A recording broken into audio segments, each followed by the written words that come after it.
Did you know goldenrod makes an excellent tea?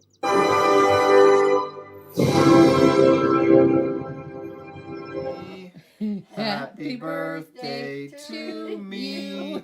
Happy birthday, dear Aaron. Me. You are a sad, strange little man, and you have my pity. Or what's inside. You suck. Finally, we're going to reveal the... Hey, everybody. Welcome back to Tomic's... veteran of the comic book industry for 30 years. I'm a writer, I'm an artist, and this sucks.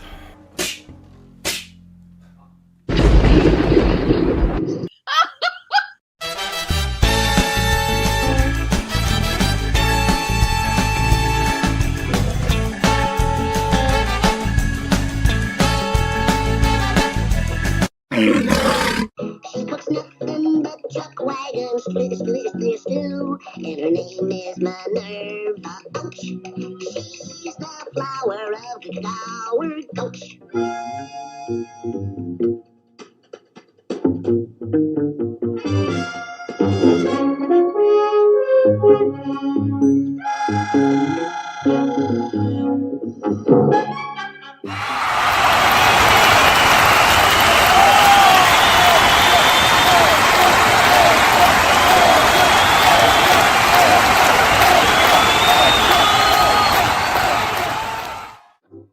Don't start! We haven't left yet! You know, this is the first show that I've hosted since I went down with the flu on Monday. So last Sunday's show of Aaron Live was the last time that I hosted. Well, right now I think I'm about 97.6% back. So that's just an estimate, of course, but I feel pretty good. I was down cleaning up the mailroom.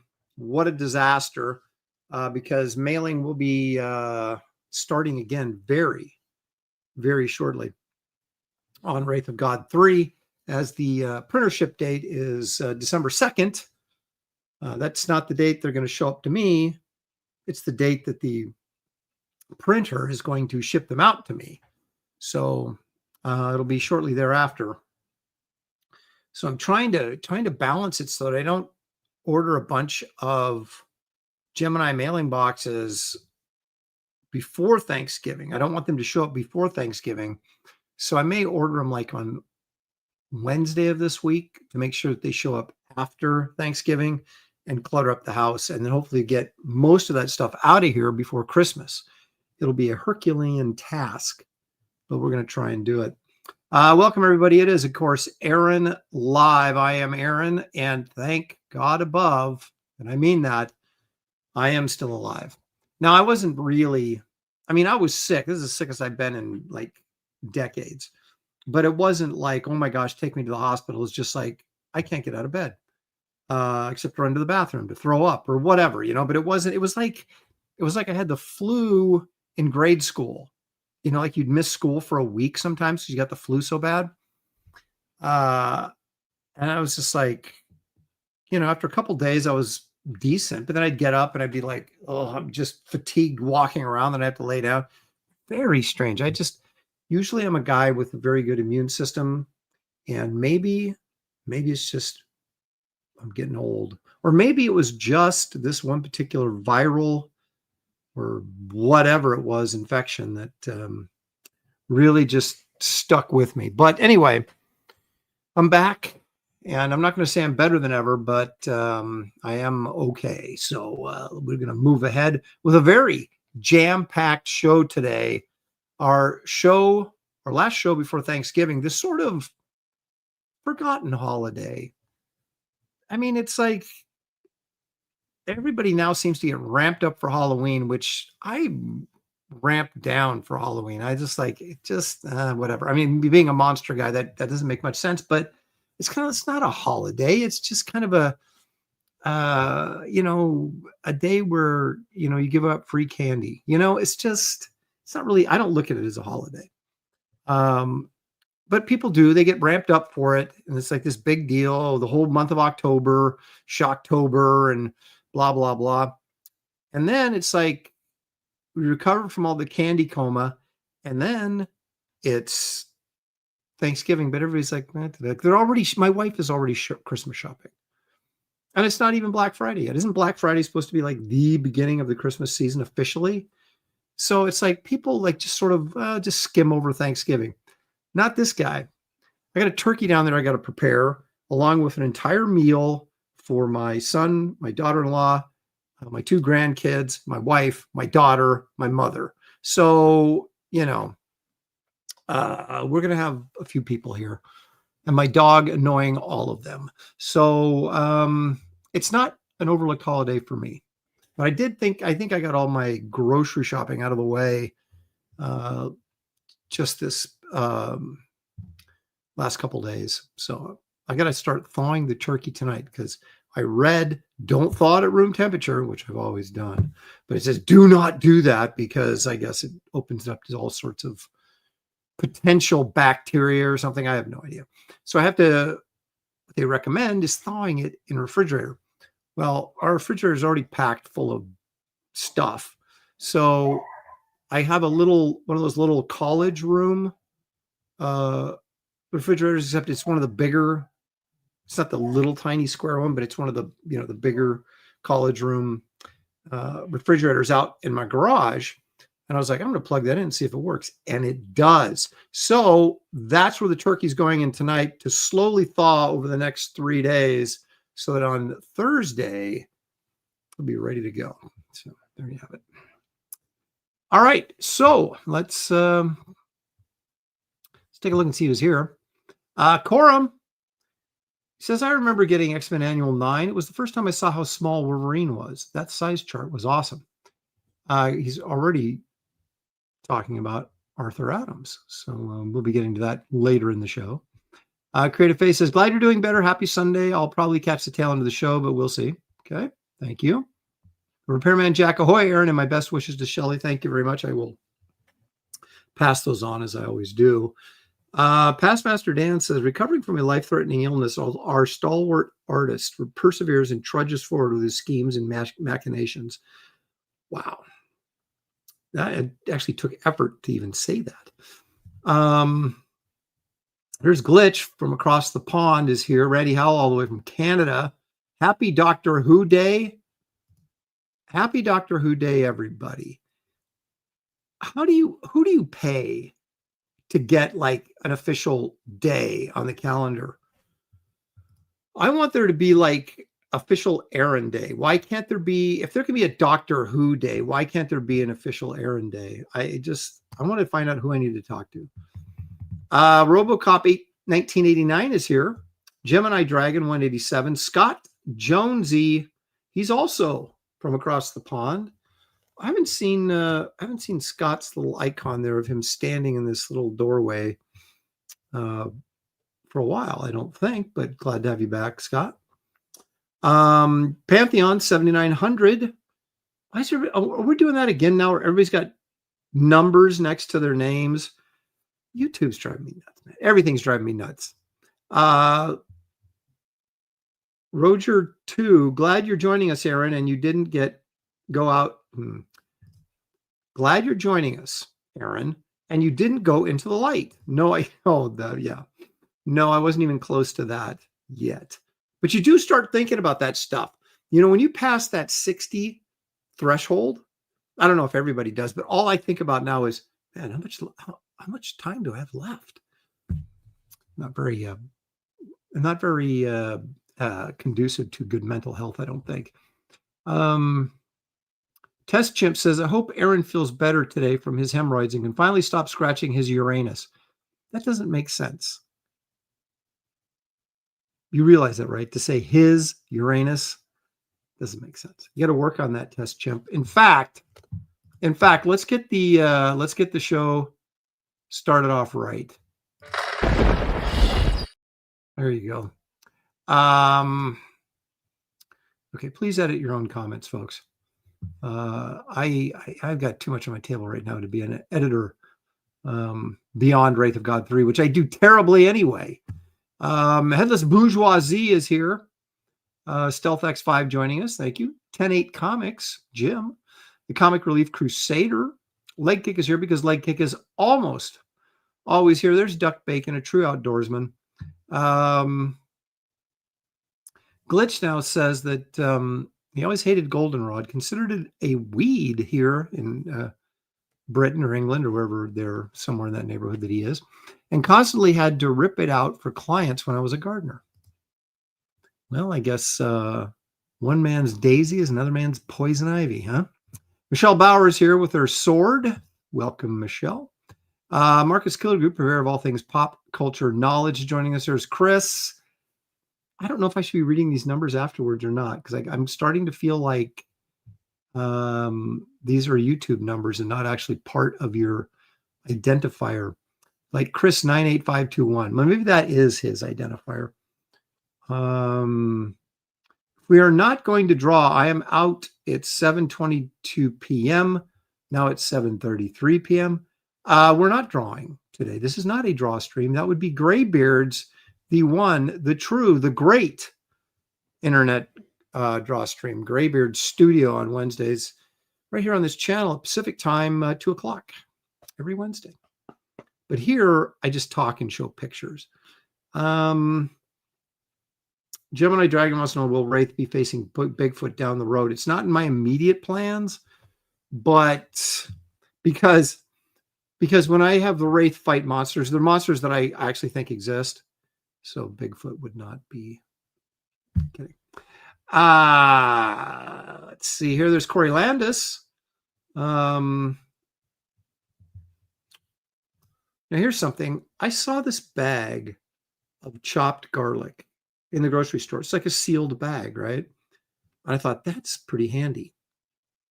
I'm going to get that because then I don't have to chop it up. And so I got it, put it in my fridge, and my whole fridge smells like garlic now, which is, I like the smell of garlic, but which proves I'm not a vampire, even though I may have the complexion of one. And so I was like, this is a sealed bag. How is garlic permeating through the plastic? So I put it in another plastic bag and sealed that, and we shall see if that helps or not.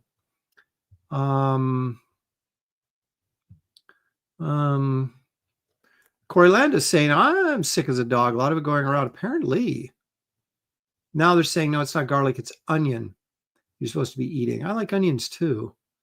I usually cook with them. I just bought 3 white onions because I'm going to use them in the stuffing and probably put 2 whole onions. I'll chop them up in the cavity of the turkey. Vitamin D is the ticket. Of course it is, along with zinc and many other things too. NAC is a product that you can get. It's a combination of something or other that's really good for your immune system. I take that as well.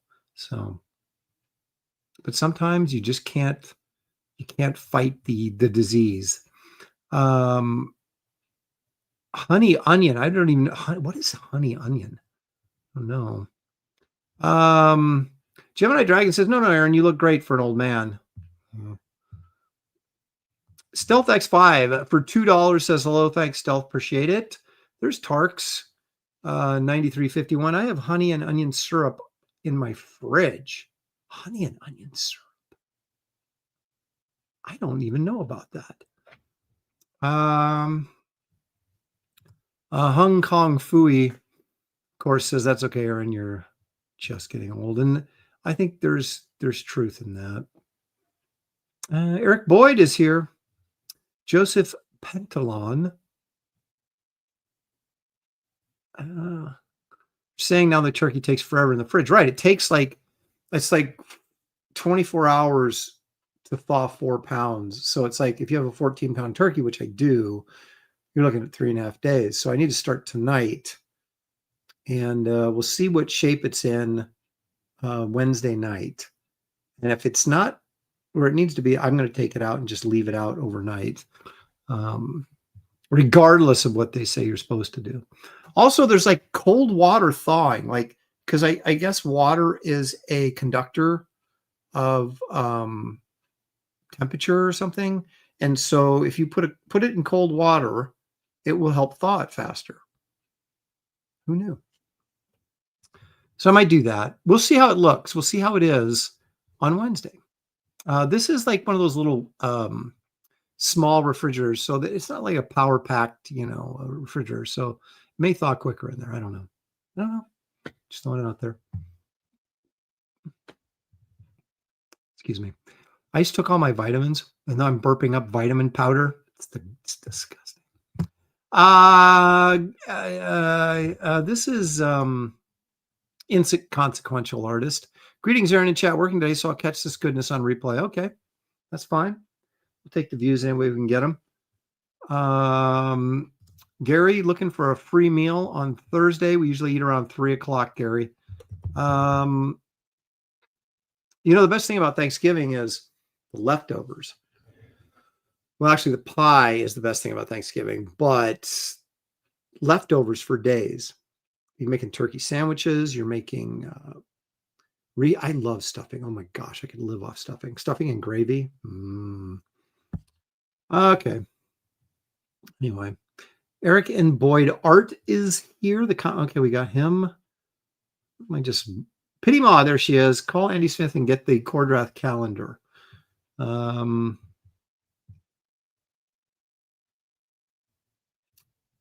There's Nicholas Gear. Howdy, folks. Marcus Darkies just saying hi to everybody. That's great.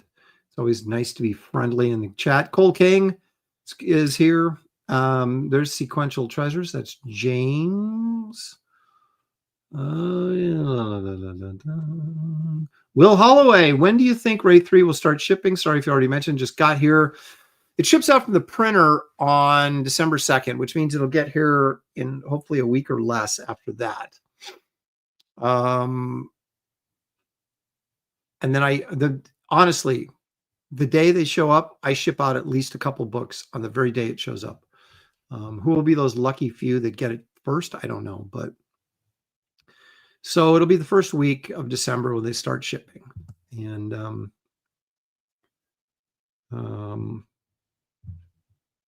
I just signed off on the last bit of press proofs. So there is no more proofs. I mean, that they are ready to go to press. So they print them up, they bind them, they cut them, they shrink wrap them because I demand shrink wrapping. It's extra money, but it protects the books from getting damaged in the shipping process. And then they ship them out. And then they show up here. And then I start shipping to you. So that's kind of how the whole process works. And we are right there on the edge of it.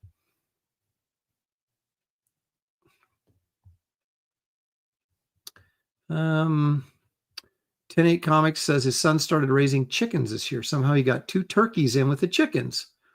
The memorial service is this Thursday.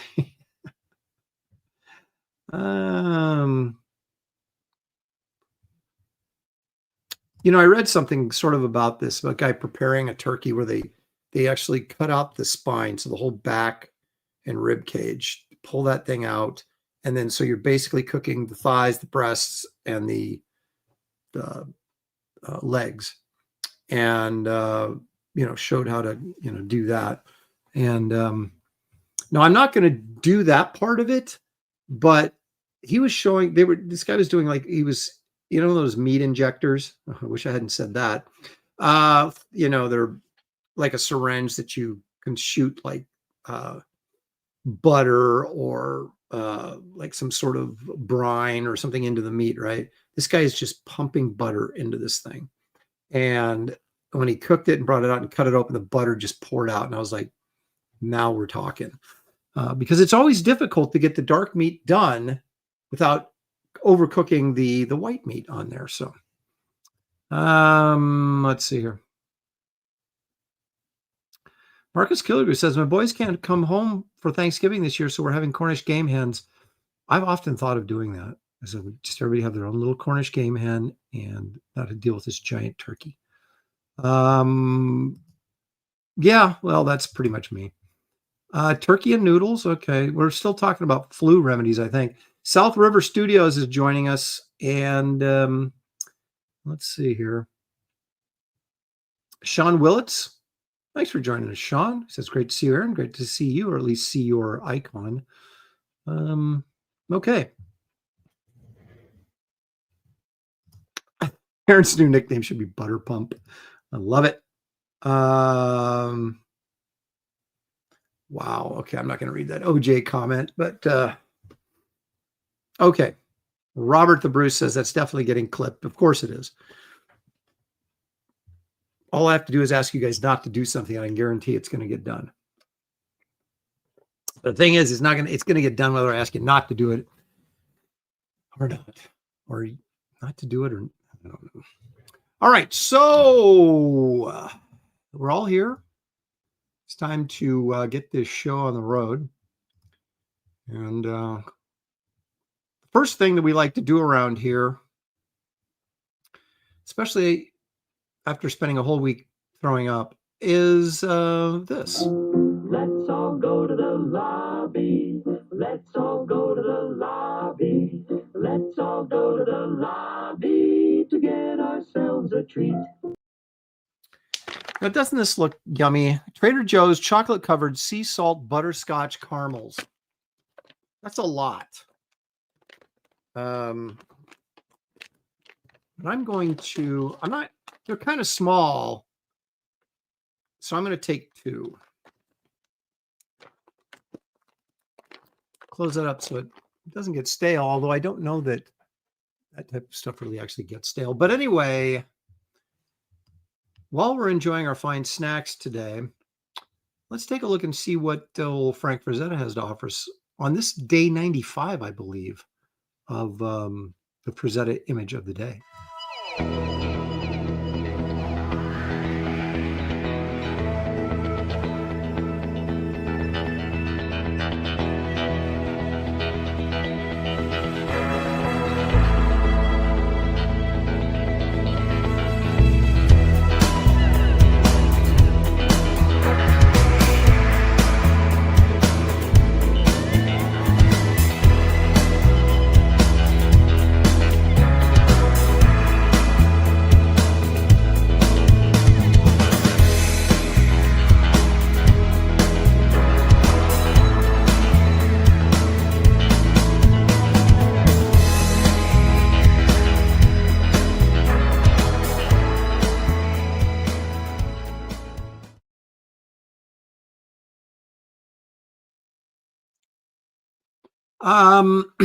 You guys may remember back in 1993, if any of you were born back then.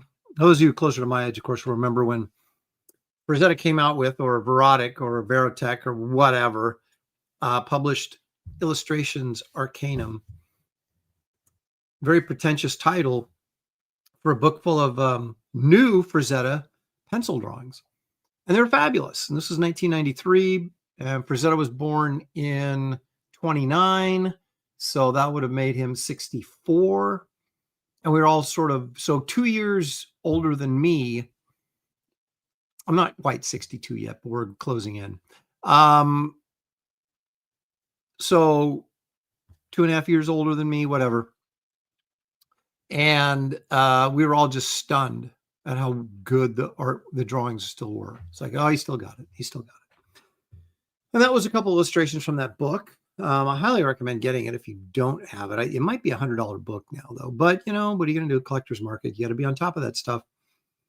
I think it's important to point out that David Williams puts more junk in his gut than I ever do.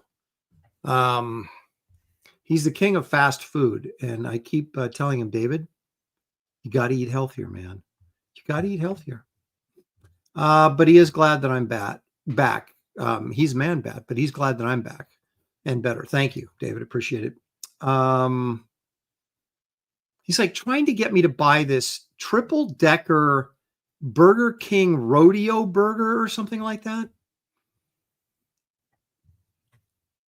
I mean, it just sounds like death wrapped in paper, but that's the kind of thing that I would eat. And so I have that marked that down on my bucket list of things to order before I die.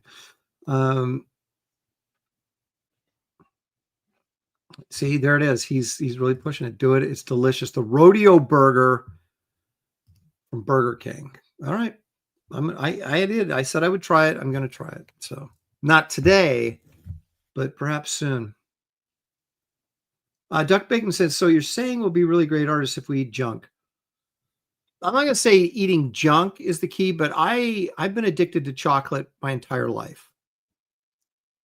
Is that does that mean something? Maybe it does. Randy Howell said, but he's up in Canada. He says, I haven't eaten fast food in over 5 years. That is remarkable. I don't eat it a lot. We really don't, because I mean, if you think about it, yeah, it's not healthy, but that's a lot of money, and it's like, I'd rather spend money on old comic books and cook my own food. But we do every once in a while, because if I'm streaming at night, which happens, when I go on Comicsgate Kings, which is not every week anymore, but when I do go on, that's a late night, so I don't get to cook. Tuesday, we have the professionals. That's usually a late night, so I don't cook.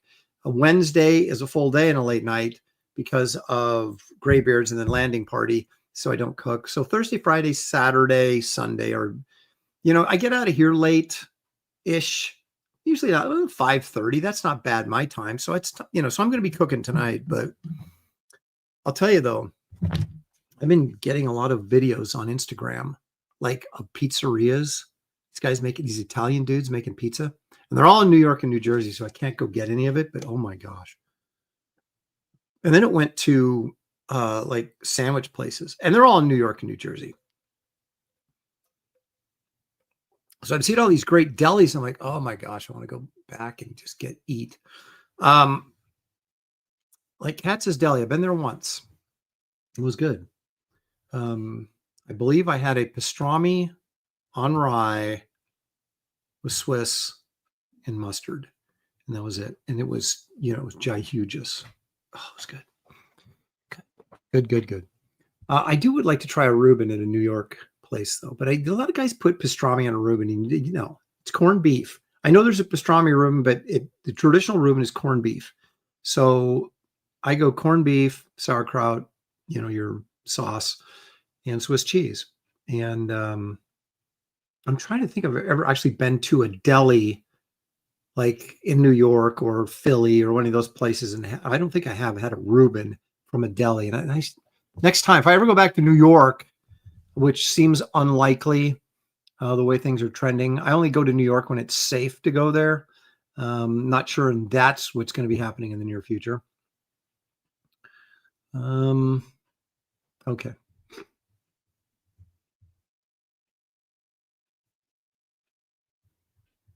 Meryl is saying, Aaron, that's a sign for you to change your content preferences on Instagram. So what you're saying is quit clicking heart likes on sandwich and pizza videos. Okay. What are we doing today? Oh my gosh, I've got a list like a freaking mile long. Let's start with a little Barbaric Adventures art update. I'm just going to keep stringing you guys along on this until we launch the book. I've got a light coming down right here, and yet it looks like it's nighttime in here. Okay, so this is continuing to evolve.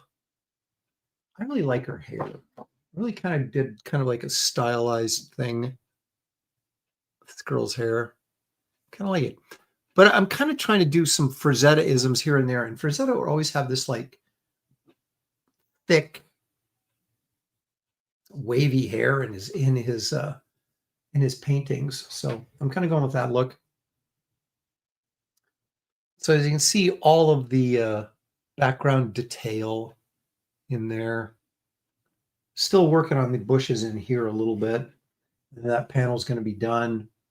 As you can see, we've got this panel up here. You got the shadows coming in from the leaves and things like that on here. I think there's a reasonably good chance that this will be inked by Graybeards completely on Wednesday, and I'll show the whole page then. Look, someone's peeking through the leaves at her. And that person is right up here. So this is page 1 to Primal Zone, which is the lead story in Barbaric Adventures magazine. That will be by me. Of course, this will also feature stories by David Williams and Dan Lawless as well, along with much other bonus material. 64 page black and white magazine that will just kick butt. Won't be launching till February of 2026, but I'm hoping to be having moved along on it so that when we actually launch the book, it won't be much longer after that it's actually done, and we can, rather than taking a year to get the thing done, it'll be done in a few months and shipped out in early summer would be my goal. So then I can launch a bigger project before the end of summer, if it all goes according to plan, which of course, you never know. Rich Ware says, if I'm alive and not broke, I'm in. That's the thing, isn't it? If we can all just keep from going broke. Pastmaster Dan said Culver's has a pretty mean Reuben sandwich. After 40 decades in comics, there should be a Lopresti style by now, says Rachel Brinkley. There is, and that's why I'm messing around with it. Because I think I just had a long conversation with David Williams the other day about kind of settling into a style and just never progressing or moving from it. And there's one thing about perfecting a style, but then there's another thing about like, well, what else would I like to do that I've never tried to do? Or what could I do to add to my style that might enhance it or make it more interesting to more people? So I like to be constantly evolving and trying to figure out how I can make it better. So I'm constantly trying to draw better, but I'm also looking at different ways to approach inking, to approach the penciling process, just different things. Variety is what keeps us interested in doing this. And as long as we keep providing you guys with the quality that you've come to know and love, then you shouldn't be a problem if we tweak things here and there stylistically. But anyway, I think you can look at this and say, oh yeah, that's definitely a Lopresti. But if you get in there, if you're one of those guys that gets in there and looks at the line work, it's not really gonna focus clear enough to get that line work. But I'm doing a few things a little bit, not different, but it's continuing to evolve. Let's put it that way. So anyway, I'm very excited about this project, and so I just want to, put it back out there, and I will keep reminding you guys so that when it actually does launch, you will be ready for it. Leg Kick for 5 says, hey, Aaron, glad you're feeling better. Thank you, Leg Kick. I appreciate it, man. David says, looks good, AA Ron, but I don't feel threatened yet. Well, I don't feel threatened either because you haven't done anything. Just let me, show me when you actually have some artwork done to impress me, and then we'll start comparing.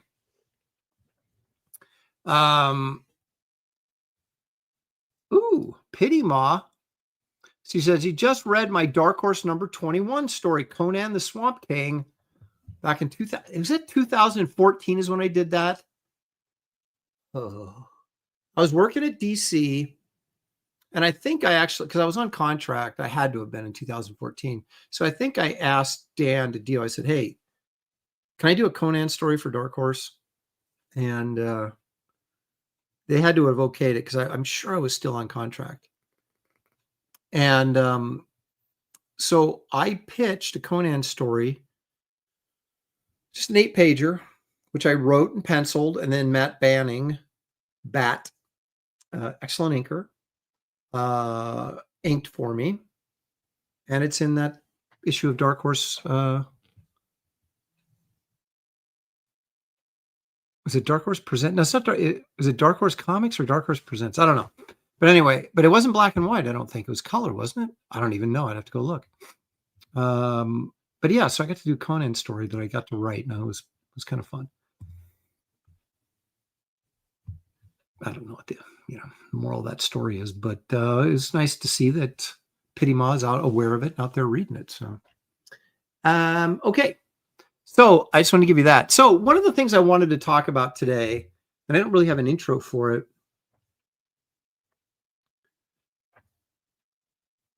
Okay. All right. One last one with David. Just the mere addition of me to this book has you shivering in your timbers. It's true. I am very much aware of the talent that is involved in this magazine, and I will not be the weak link. I will not be that person. So I am, it's going to be nice because I think we're all going to be sort of competing against each other and trying to do our very, very, very, very, very best so that we don't embarrass ourselves compared to the other guys in the book. And so there you go. All right. So I wanted, okay. This should almost be like a segment. It sounds like maybe a Netflix series called Writing Wraith. But I did want to talk about my approach to writing, specifically Wraith of God, because I remember this was a couple weeks ago. Like, I think Ethan and Shane, I don't even know, we might have been closing. Oh, I think we were closing out Wraith of God 3. And Ethan and Shane were like, or Ethan was like, what's your take? What's your take on the Headless Horseman? And I was like, kind of, well, I don't know, the traditional take. And I don't know if I did a very, because I think they were like, ooh, the focus is on the Headless Horseman. What are you doing differently with the Headless Horseman that we've never seen before? Blah, blah, blah, blah, blah. And it got to me thinking just like 2 nights ago, which was weird because I didn't think this deeply about it at the time, but then it just sort of hit me. And I was like, is it better? And this could be in any narrative, not just necessarily Wraith of God but is it better to kind of come up with a bold new concept that no one's seen before, which is nearly impossible to do these days, but for the situation or whatever, or put your focus someplace else? And what I've chosen to do with Wraith is specifically, if you look at Wraith of God #1, for example. In fact, let's step back even farther and look at Garbage Man. And I remember a lot of people saying, well, this is just another version of Swamp Thing. And I was like, yes. But I don't think that should be a criticism. My point was, I like Swamp Thing. Okay. I like Sludge. I like the idea of a monster and stories with the monster as the hero. Right. So is my focus going to be on coming up with a new concept for a monster that no one's ever seen before? Or am I going to take a monster that everybody's seen before? I mean, Garbage Man is just derivative of Swamp Thing and Sludge. My own little origin story makes him a little bit different. He's, made of trash and mud and stuff, as opposed to swamp goo or sewer sludge.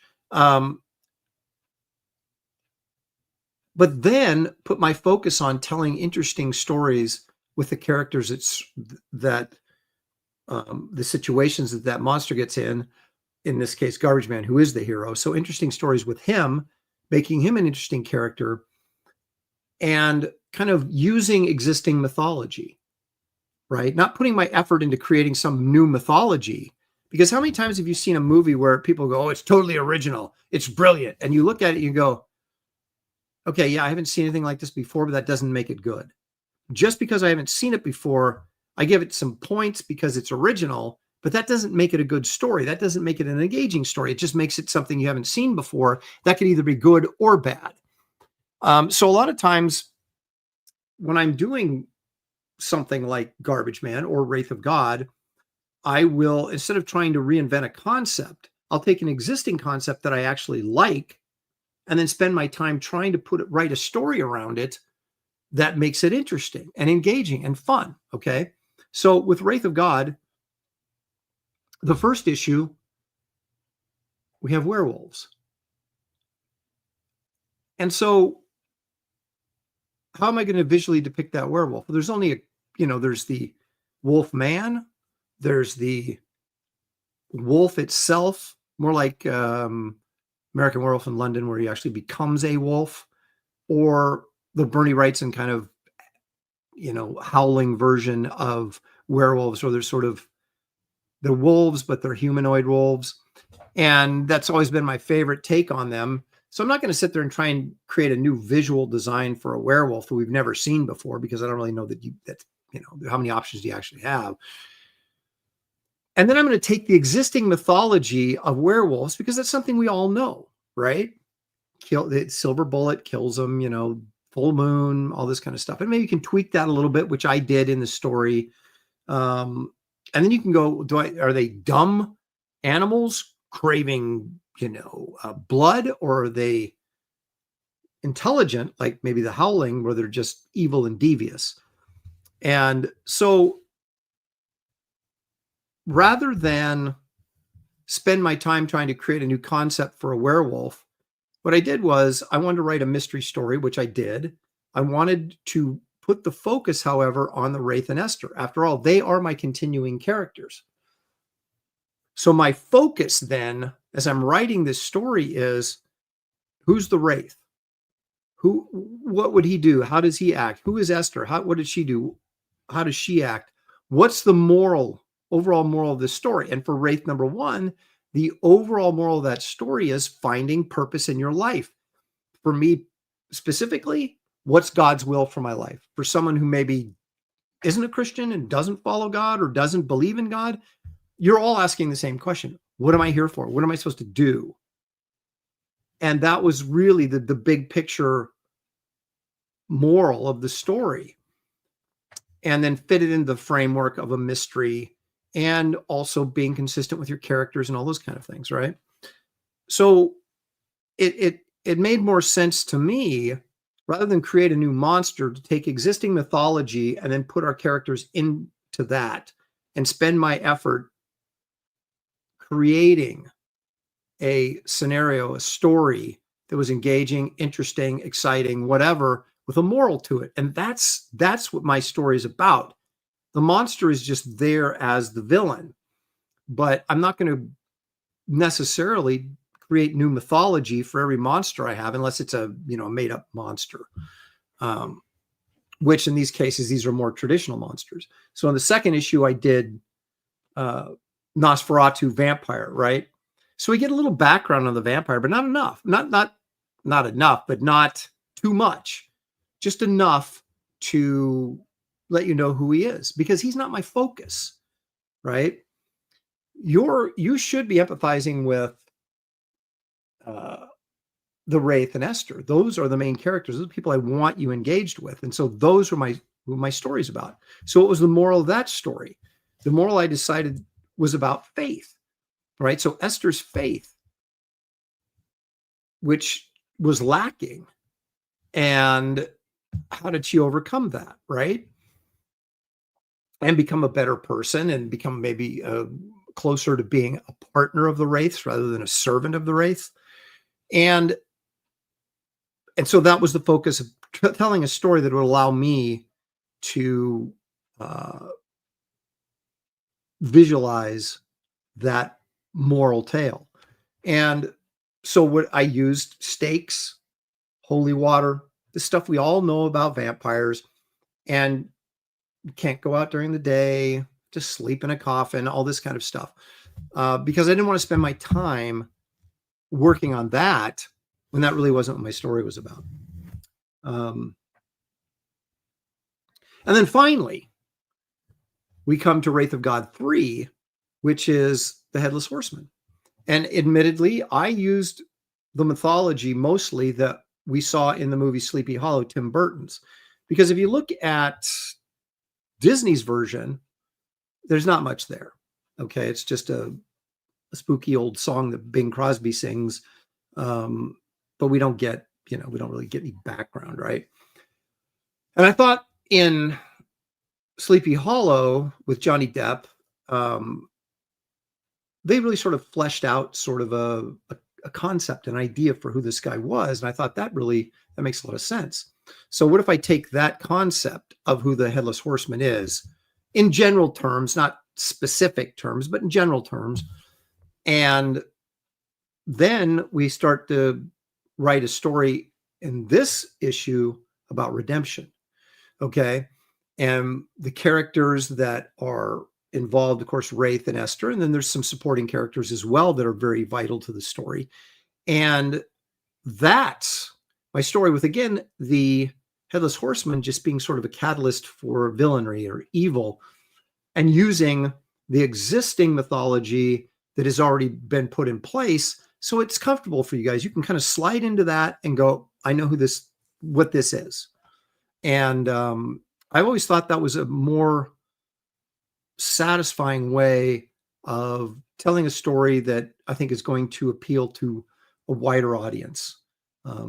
But again, that's just me. But I'm saying that is my approach. And I just, for some reason, this kind of hit me the other day. And I was like, I wanted to lay this out and on this show today and talk a little bit about what I'm thinking as I do these books and what my focus is.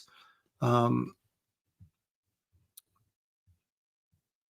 so there you go. And so I haven't been paying attention to you guys in the chat because I've been pontificating. But here's Paul Taylor, our resident biologist, for $10 Canadian. Thank you, Paul. I really enjoyed Wraith 1. Very well done. The second one I found too short. I wanted more. Looking forward to seeing what you've got planned for Wraith 3. That was, yes. Wraith 2 was a shorter version. It was like 54, 55 pages.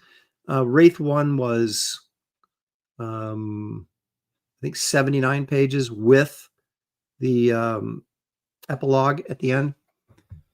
Because it was really going to be a 3-issue miniseries, and then it became this graphic novel.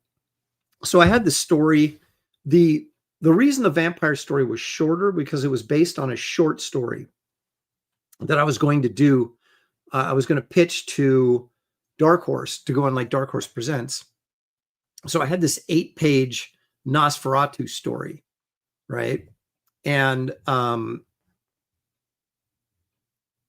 you're doing 8-page stories, and I've been meaning to do this forever, and I have not sat down and done it, but I want to do a series of videos on writing short stories for comics, because I think there's 3 ways you approach those. And I won't give those away here because I'm going to do the videos, but it focused on a very small portion of the story. And so I expanded that. And as I expanded it, that's kind of how it came out. And the interesting thing about doing these books yourselves without any sort of constraints at all, is that you write the story and it's as long as it's long, right? Now, sometimes, well, even Wraith of God 3, which was going to be 64 pages, that was it. It was 64 pages. Ended up being 65 pages because I had to add another page to lengthen a scene that I felt needed it. But you can do that, right? And so in the case of Wraith 2, I already had planned to do backup stories in there of other of my projects. Of course, it's the first appearance of Kit Carter, first full nightclub story, and then of course another Garbage Man story. And so that was more of a huge, over 100 pages anthology book than it was just necessarily an issue of Wraith. So yeah, Wraith was a little short, but hopefully made up for it, at least in terms of bang for your buck, with the other stories that were in there. But again, that sort of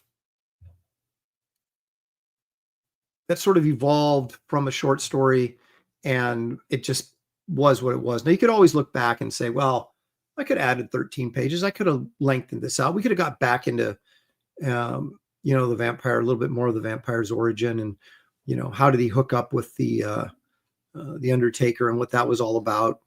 But again, it wasn't really the focus of my story. And but it certainly, I could have done that. But probably with the constraints or the knowing that there was other stories going to be in the book and it was already freaking huge in terms of page count, I was like, no, let's just keep this lean and mean. And that's kind of what I did. But I'm always listen to what you got to say, and I appreciate it. So anyway.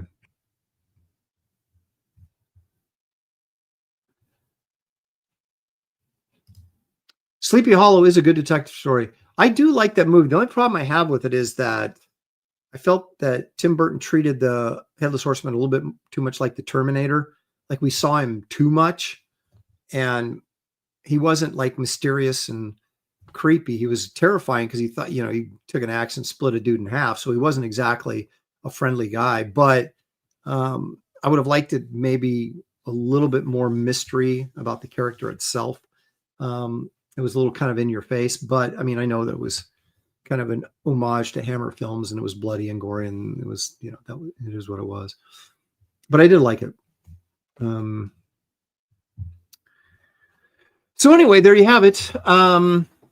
Those aren't real gems of writing, but I do think you want to focus on, you can get caught up in things that maybe shouldn't be your focus, and kind of determining before you dive into a story, what am I trying to say? What is my emphasis here? Right. Because I think if you spend too much time trying to do everything, you end up with a overly long, not efficiently told story that at times can drag or be boring or whatever. So, that again, that's more of the screenwriting feelings that I take into comic book writing, because comic book writing is to me is like a mini screenplay. So, speaking of which, let's take a look at, and I know I'm kind of way behind on this, but let's take a look at our good buddy Tom Cruise and Mission Impossible Final Reckoning. Speaking of overly long and not having complete focus, I liked this movie. I watched it while I was sick, because when I saw that it was in the theater and it was 2 hours and 45 minutes long, I was like, there's no way I'm sitting through that without having to get up and go to the bathroom.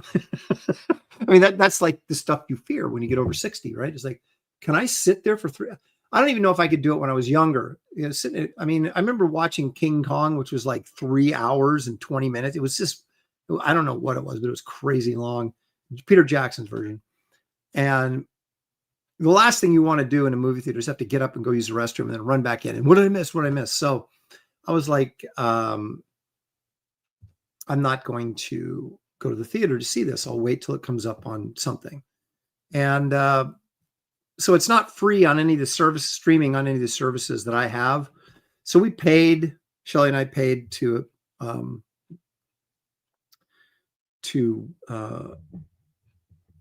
rent it or whatever, buy it. Maybe we bought it, I think. And which is about the same price as a DVD would be if you went and bought those. Do people still buy those, like Blu-rays and stuff? I don't know.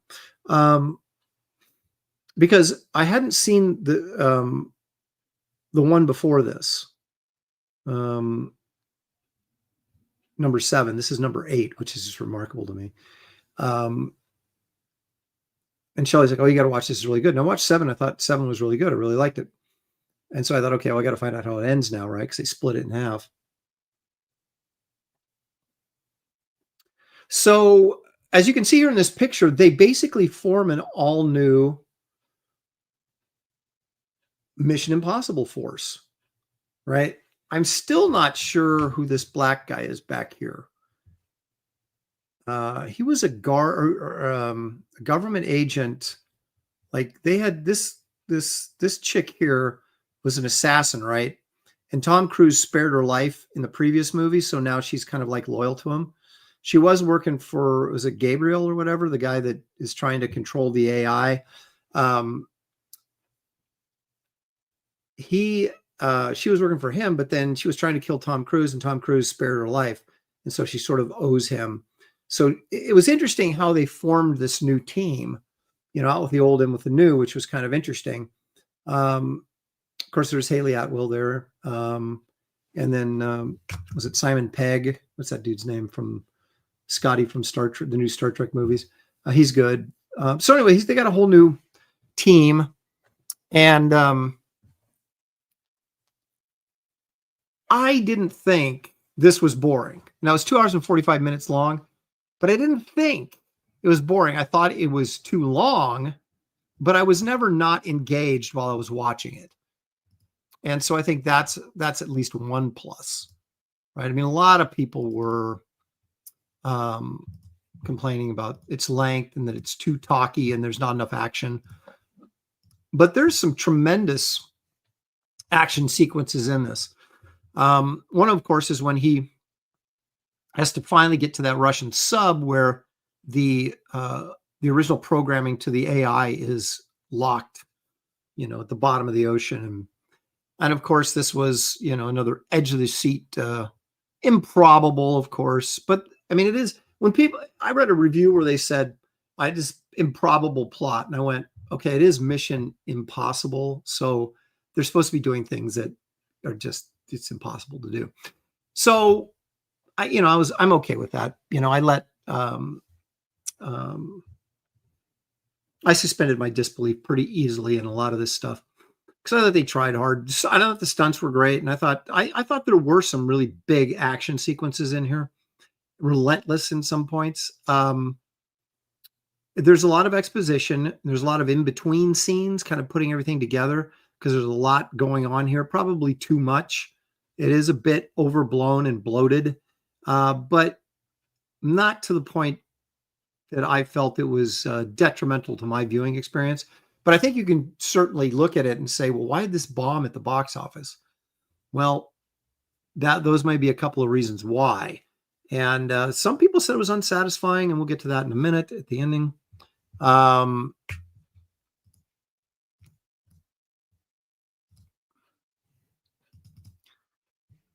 This sequence here, an interesting thing about this, the end, the final stunt sequence in the movie is where he's battling Gabriel on this biplane. And I just wondered while I was watching, I was like, how many of these shots is actually Tom Cruise strapped to this biplane flying around? And it wouldn't surprise me if a lot of them were, because that guy's insane.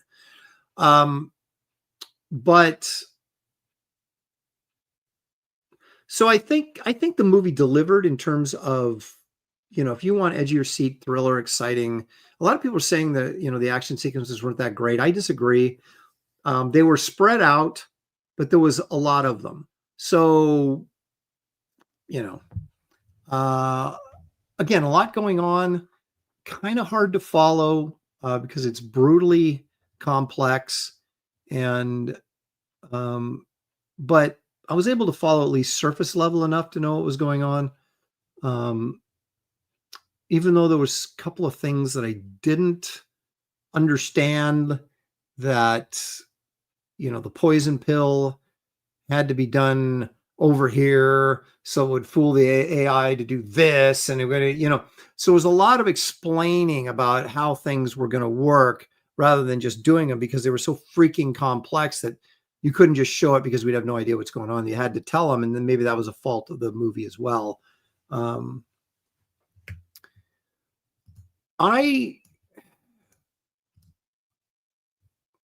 have to admit, I was a bit, for the conclusion of the movie, as far as that narrative of that particular adventure, I was fine, with how it closed out.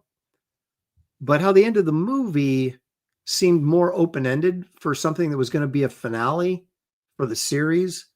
It seemed very open-ended, like, okay, I guess we're going to have another sequel, which I doubt after the amount of money they lost on this movie they're going to be doing. But that was a little unsatisfying to me because I wanted a little bit more closure for these people. And I also wondered, if you're hired by the government, right? And there's like, they send you a little tape recorder or whatever that self-destructs. They got to be paying these guys a freaking ton of money to go out there and risk their lives and getting tortured and just horrible deaths to save the world. They must be freaking rich.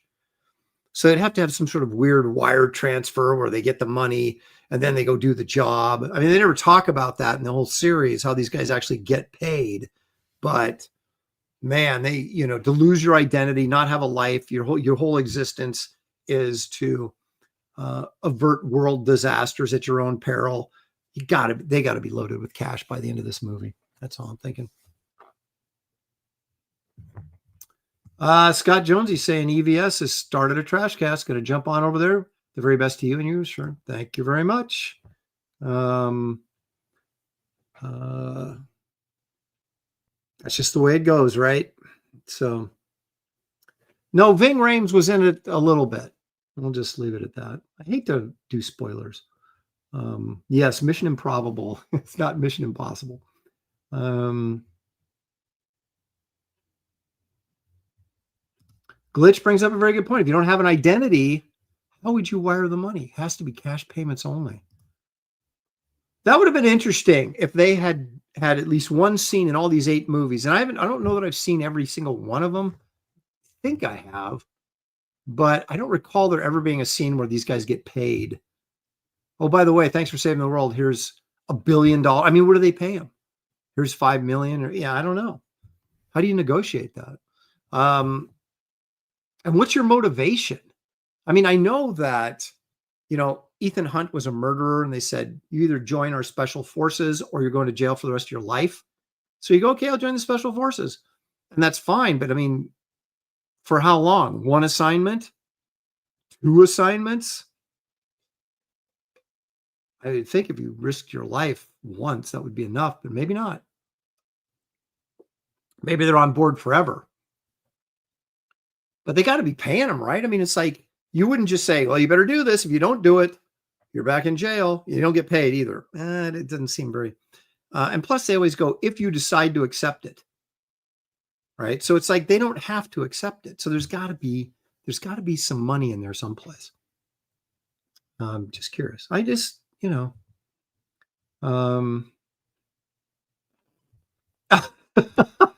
Scott Jones, I feel bad now. I'm going to fire EVS on my TV and stay here on my phone. Hey, got to do what you got to do, man. Got to do what you go where the program, that's just the way it is. It's like network TV. You watch the show that you like the best. And if that means the other one gets canceled, that's just the way it goes.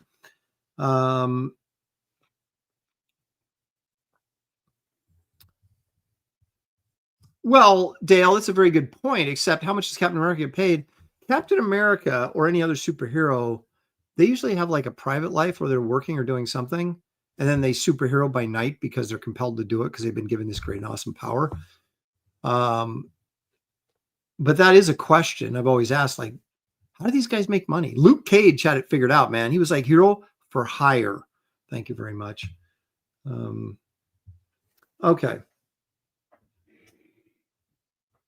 Finding Sasquatch is where the real money is. Until people get tired of you looking for something you're never going to find.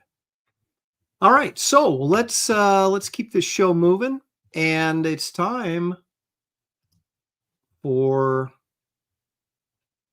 our comic covers.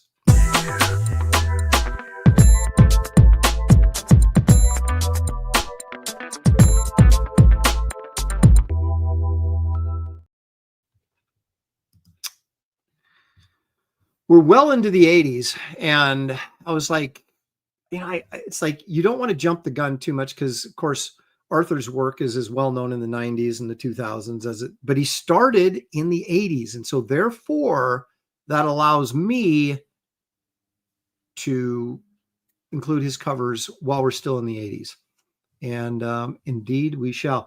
Now, these are not me saying these are the best Arthur Adams covers. I'm simply saying these are some of my favorite. Now, I'm not going to say they're my favorite. I'm going to say they're some of my favorite because there is so many, especially in the modern era where Arthur only does covers. If I've done 250 covers, which I think is what I've done in my career, Arthur Adams had to have done like 500, or more. And so I just included some of the ones that were memorable for me. Your mileage, of course, may vary. Let's start. Let's just get this elephant out of the room. We all know that Arthur's done a gazillion Godzilla covers, all of which are very cool if you like Godzilla. Now, how could I do an Arthur Adams cover profile, without including a Godzilla cover? Well, I finally found one that I could get behind. Yeah, there it is. Godzilla Legends with, you guessed it, the smog monster, also known as Hedorah. So I have managed to include a Godzilla cover that doesn't have Godzilla on it. Yes. The smog monster never looked so good. This has got some of his modern trademark line work and cross hatching on it, like those clouds back here, the clouds of smoke and smog. That's all cross hatching. It's freaking insane.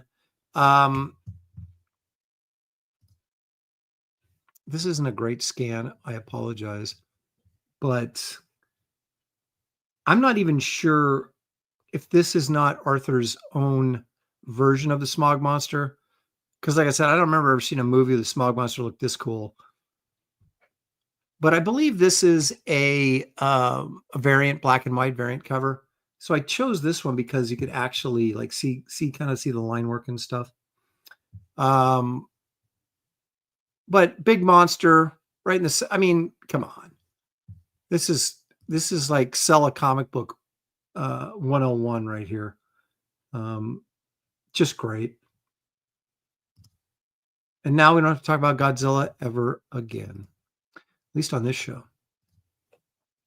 Now, this may not be one of his more prominent covers, but I always liked this one, and I'm not even sure I know why. I like that villain dude that he created. I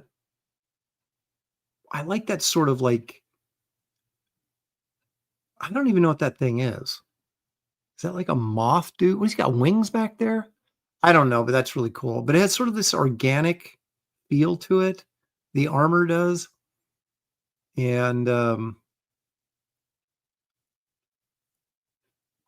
crazy graphic design for the lasers. And you've got nice lighting effect.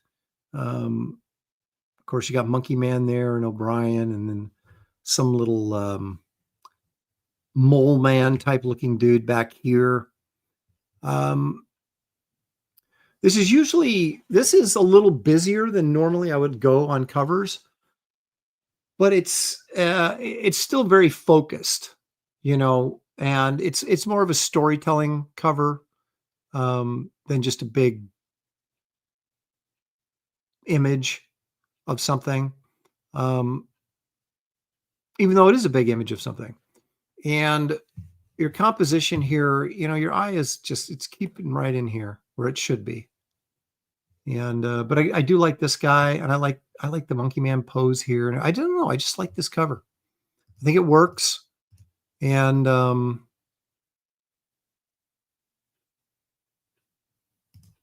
highly recommend it. There you go.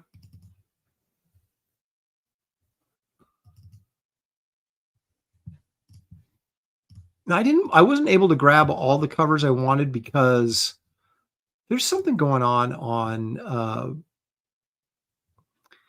when you try to pull an image off the internet now. It feels like there's some sort of guardrails up now on some of these images where they won't let you do that. So I don't know if that's a security measure or something. So it's kind of hard. Some of these I didn't get. Some of the ones I wanted I didn't get. But there's so many good ones that it doesn't really matter. because I'm not going to do every single cover Arthur did, but you guys remember when they were doing that Going Ape stuff? And this was one of my my favorite of his gorilla covers. Batman gorilla, Superman gorilla, Martian Manhunter gorilla, Green Lantern gorilla, Wonder Woman gorilla, not looking too great. Flash. Who's this gold dude? Is that an Aquaman? It is. Oh my gosh. Aquaman gorilla. I mean, I think this was a response to, we always used to joke about that in the 60s that DC did some sort of polling or something, and they came to the conclusion that if you put a monkey on the cover of a comic, it'll sell 20% more or something. So I think this is kind of just an amusing throwback to that. But because I know Dan DiDio, who was in charge when they were doing this, was fully aware of those things.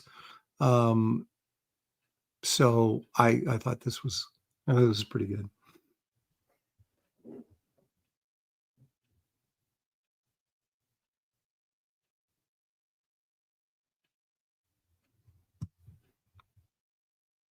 Jungle League of America. That's good.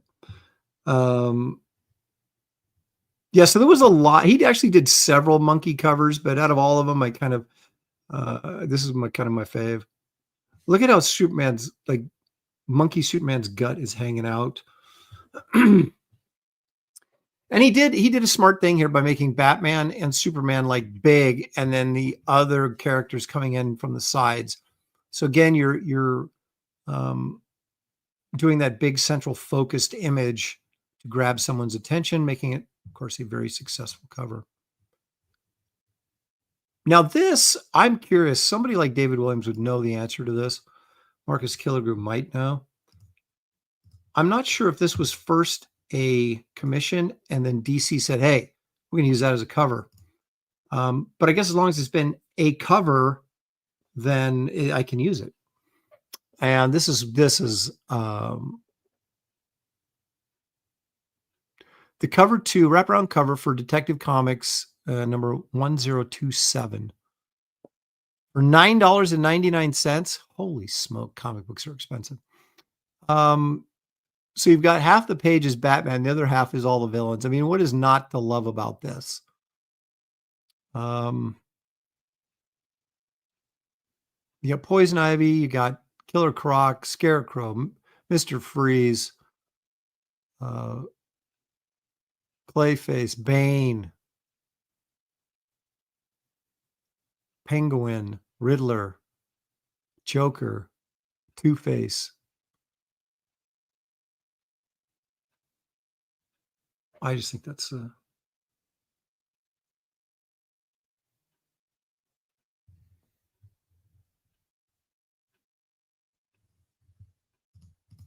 was Wonder Woman.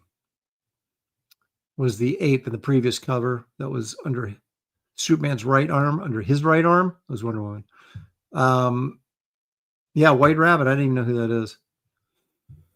So anyway, and I think Marcus Killigrew says, I think this was a commission, but it got used as a cover. So it ends up being a really cool wraparound cover. One thing I wanted to, I don't know if I can go back, but I'm going to do it. One thing that bugged me a little bit also about, which I was surprised to see in Mission Impossible, was the wokeness. It's like Judas Priest. I thought Tom Cruise didn't do that stuff, but you had a female president, black female president. If she'd been in a wheelchair, it would have been perfect. But it was Angela Bassett, who I absolutely love Angela Bassett. So I was kind of torn on that one. And then you had like several boss chicks that were there was some woman in charge of the a woman admiral or something in charge of a battleship, and I was kind of like, really? And there was a few military boss chicks scattered throughout, and I was just kind of like, it just felt like it was forced. It didn't feel. I mean, if you just went with Angela Lansbury as the president and everything else would be pretty much as we'd expect it, I probably would have been okay with it. But it seemed like there was too much of that going on, which was just kind of mildly annoying. But anyway, I'm throwing it out there. So anyway, fast forward back to Arthur Adams.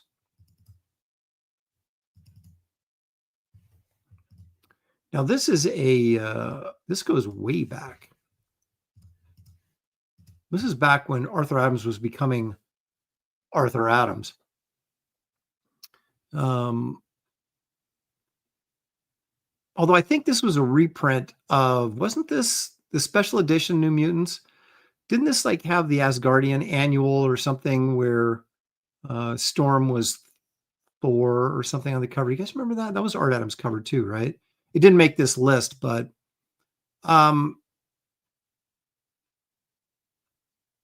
this is crazy. But this is a little bit more of the older Arthur Adams. Well, yeah, it was drawn back in 85. Is that what that says on there? Yep, 1985. Inked by Terry Austin.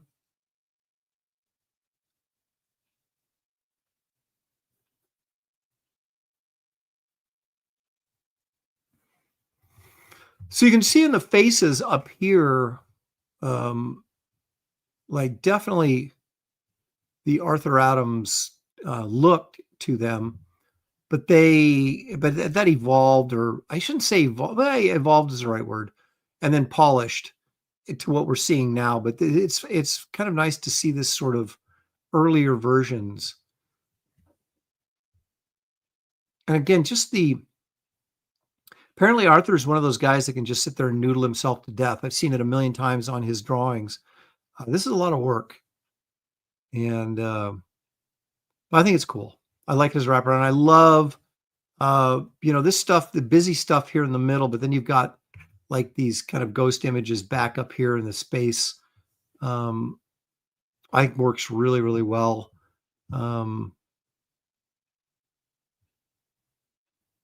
The coloring is almost Golden-esque, like something you'd see Michael Golden, how he'd color it. But I always thought this was a pretty cool cover. It's busy as heck, but the one thing that he does do, this purple up here, this openness up here on the front cover helps keep your focus down here rather than all over the place and bleed up into the New Mutants title, which would then, you don't want the title getting lost, for newsstand and stuff. Because this was still 85. These still would have been on comic book racks as well as comic book shops.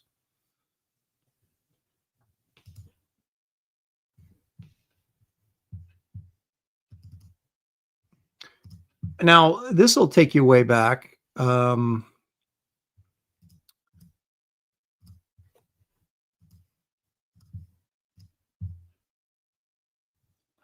I loved his Gumby comics, and this cover was just outrageously great.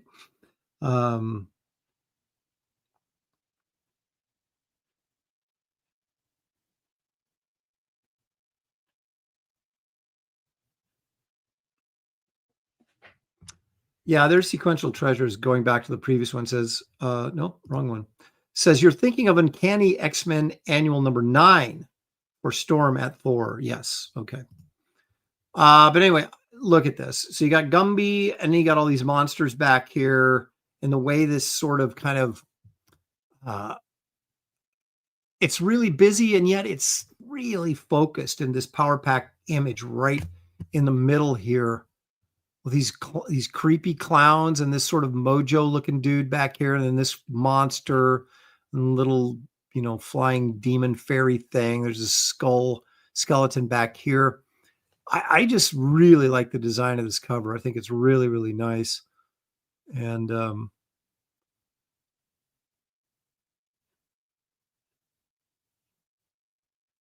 can't remember if it was if it was Arthur or somebody else telling me that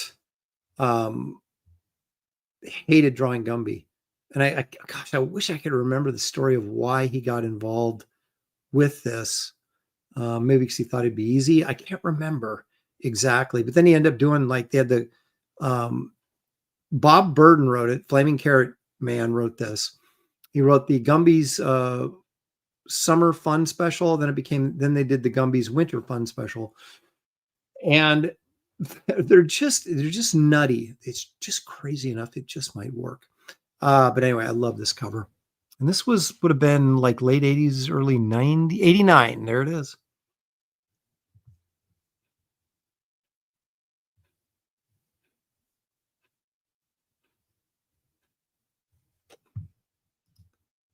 Scott Snyder is not going to let me do a cover of Absolute Batman. That's not going to happen.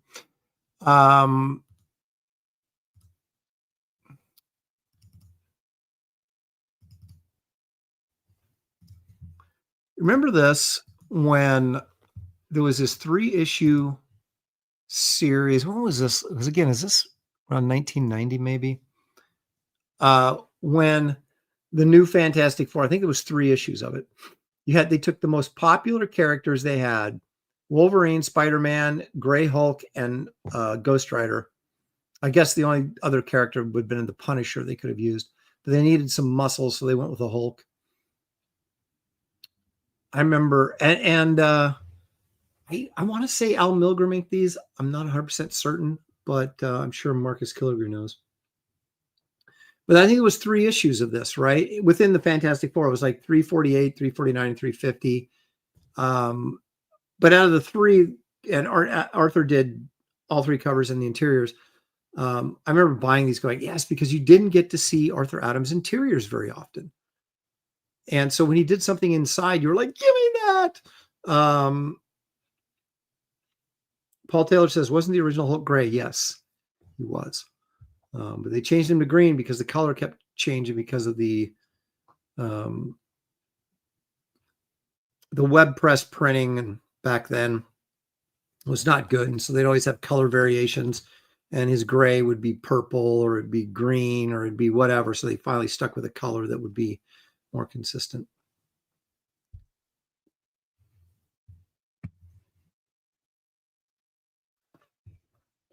Now, you also know that I know Arthur Adams personally because I call him Arthur Adams.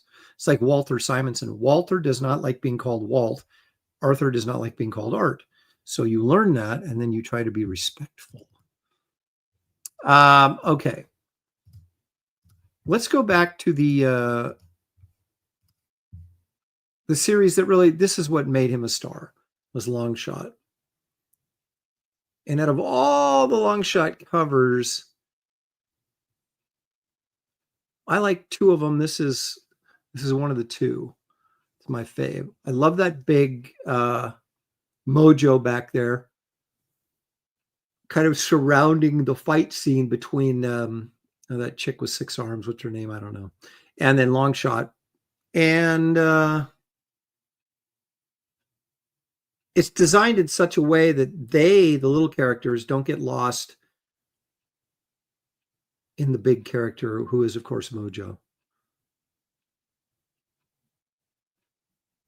The only thing I didn't like about this series was, of course, Chris Claremont wrote it. And Chris is really puts a lot, especially back then, very dense scripts. And so this was like a lot of like 9 panels and stuff like that on a page, just packed with dialogue. And I would have liked some more bigger images inside the comic, but still, it was really, really cool. And again, this is, everybody's like, who's this Arthur Adams guy? This is insane. So, oh,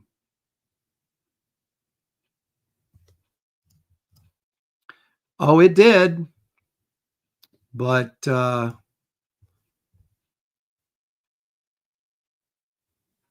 he prefers Walter. And it's like, don't ever call Howard Chaykin Howie. Unless you want to really piss him off. Don't tell him I said that. No, tell him I said that don't call him that because it pisses him off. So I thought Anne Nocenti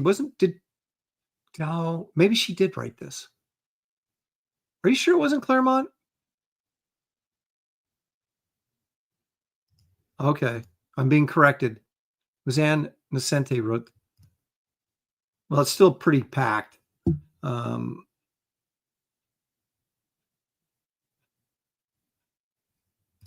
Marcus Killer would say it was FF was 347, 348, and 349, and I would say that Art DeBear was the main anchor. Okay, I'll buy that. Oh, you know what it was? It was an X Factor. He did 2 issues of X Factor. Arthur did that was inked by Al Milgrom. That's what I was thinking of. Okay.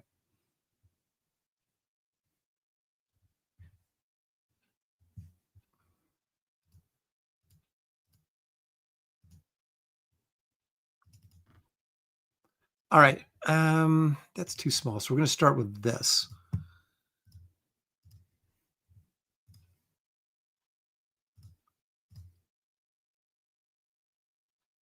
Now, this has got 2 things going for it. One, it has this incredible, and this is only half the cover, and I couldn't find a full double-page spread of the wraparound that would let me download it. So I do have one, but it's a very tiny image, and so we'll look at that after we look at this. This has a fabulous Arthur Adams cover and an incredible Michael Golden story in it. If you don't own this, you should. The Larry Hama and Michael Golden Wolverine story in this is great. And this cover is fabulous too. Yeah, Arthur was a big, Michael Golden was a huge influence on Arthur. And Arthur was a huge influence on Jim Lee and Rob and all those other guys too.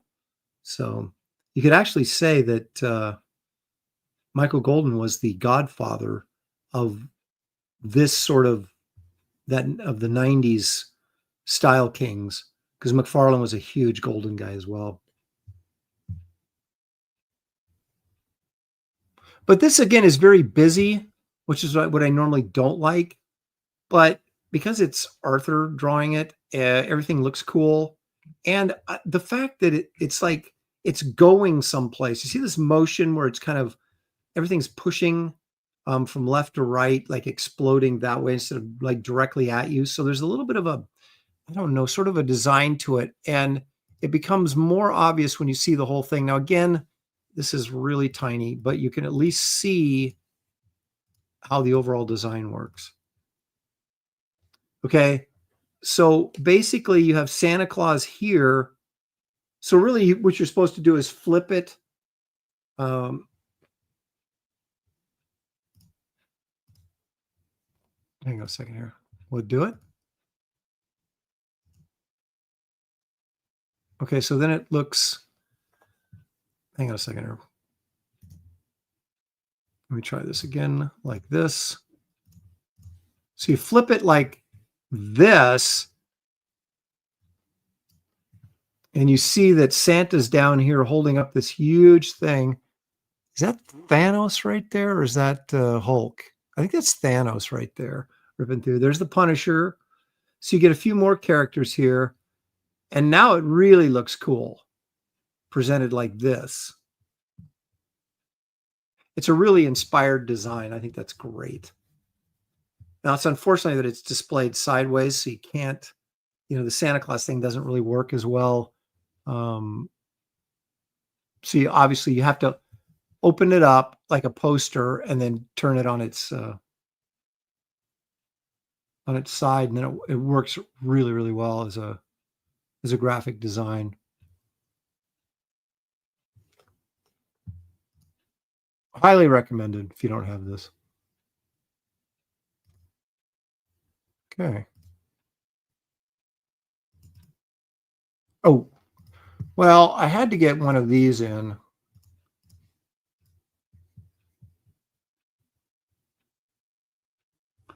Infernal Man Thing miniseries. Arthur did the covers to, I think, all of them.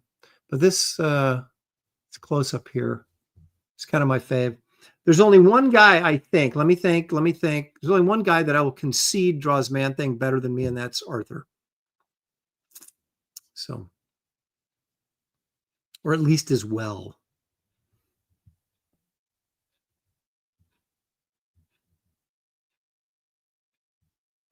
Eric and Boyd says, do I say it? Santa is holding up his sack. Indeed. So every once in a while, you'll see some really cool Arthur Adams Man-Thing illustrations. And he does great monsters, of course. But out of those covers, there's one that he did that I think is the greatest Man-Thing drawing ever. But I don't think it's a cover. It was just a commission or a pinup or something. So I didn't include it in this. But maybe I should pull it up real quick. You guys probably all know what I'm talking about, but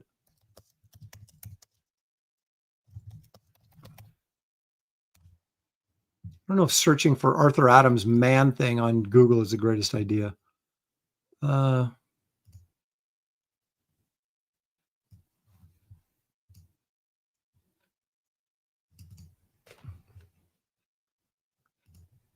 right, here we go. This, I think, is probably the single greatest Man-Thing illustration of all time. Now, maybe they ended up using that for a cover. I don't know.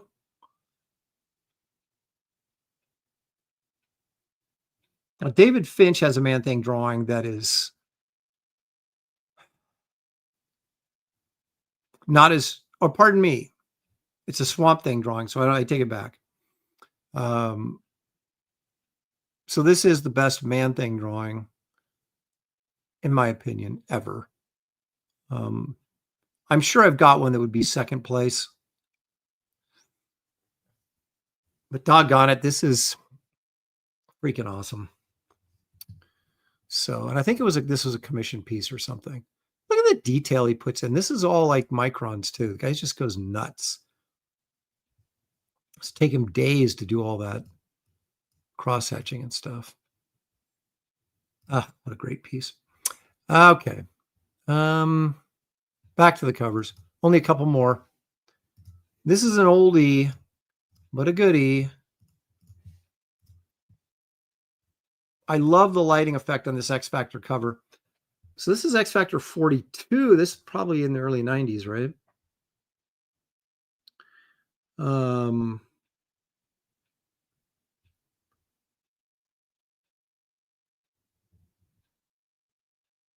I love the lighting effect on this. And again, you got like these big monstrous guys back there, which I love.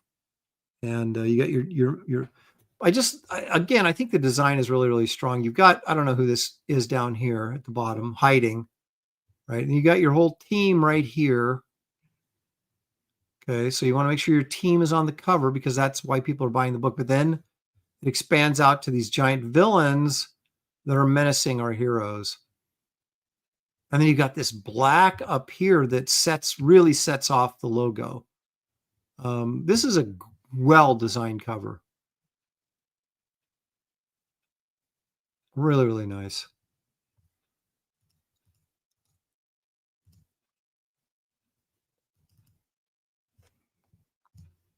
I remember this came out and I was so thrilled.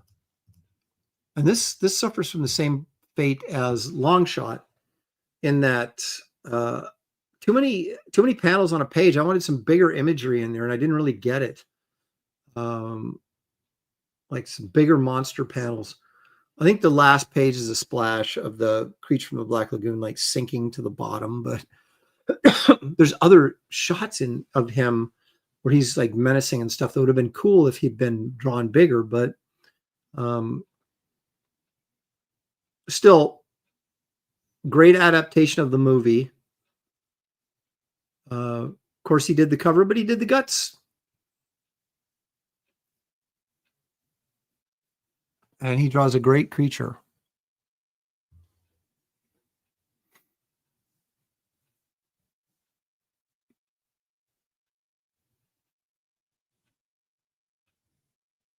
It's interesting, the things that keep people or make people superstars or, you know, in the industry. And you could have a dozen people draw this exact same image in the exact same way, and it wouldn't have the impact this does because of his style. And that's just something you can't, there's no formula for it. You just do what you do, and people either respond to it or they don't. It's crazy, but it's very interesting.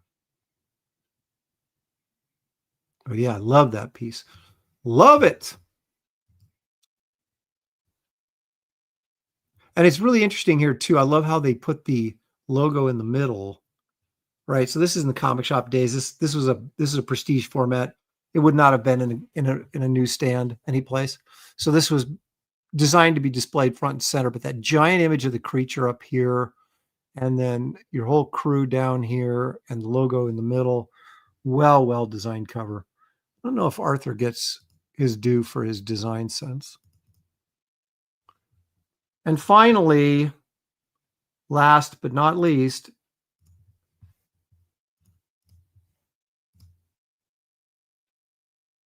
the one that started it all, folks, right there. Long shot number 1. A very well-known cover. And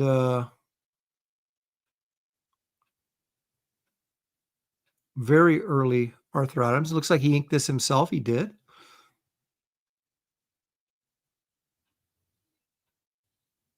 This would have been 86, I think.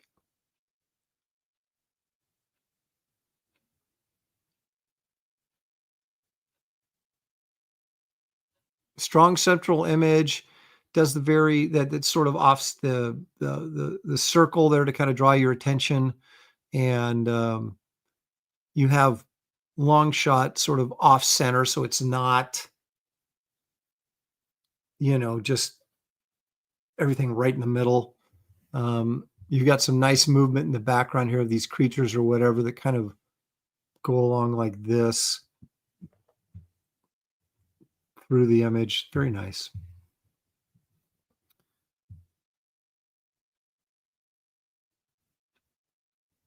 It's 1985, February 1985. Wow. I was 21 years old when this came out, and I was like, what? I don't think Arthur was much older. I think he's just a year or two older than me. And it's funny because it took me 8 years after this to actually have any sort of impact in the industry, and that was with Sludge. I broke in, and my first work at Marvel was in 89, probably, so 4 years after him, but certainly not with the impact he had. Wow. Fabulous.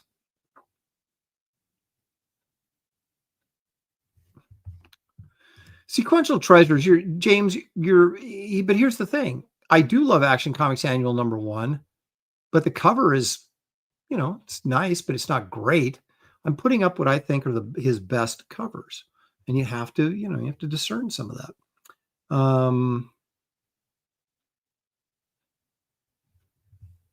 Yeah, well, he did, what was it called? Johnny Future was kind of a space babe thing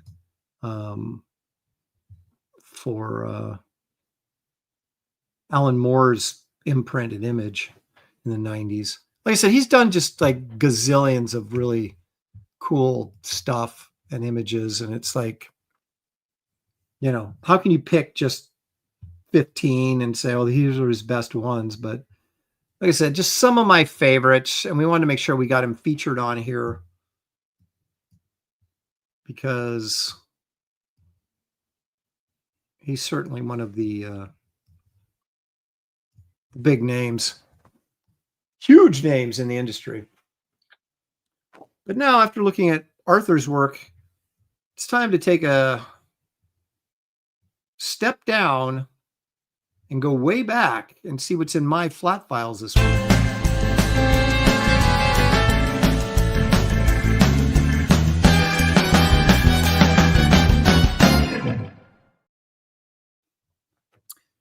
Yeah, let's see what we got. I got some older stuff I think is kind of fun.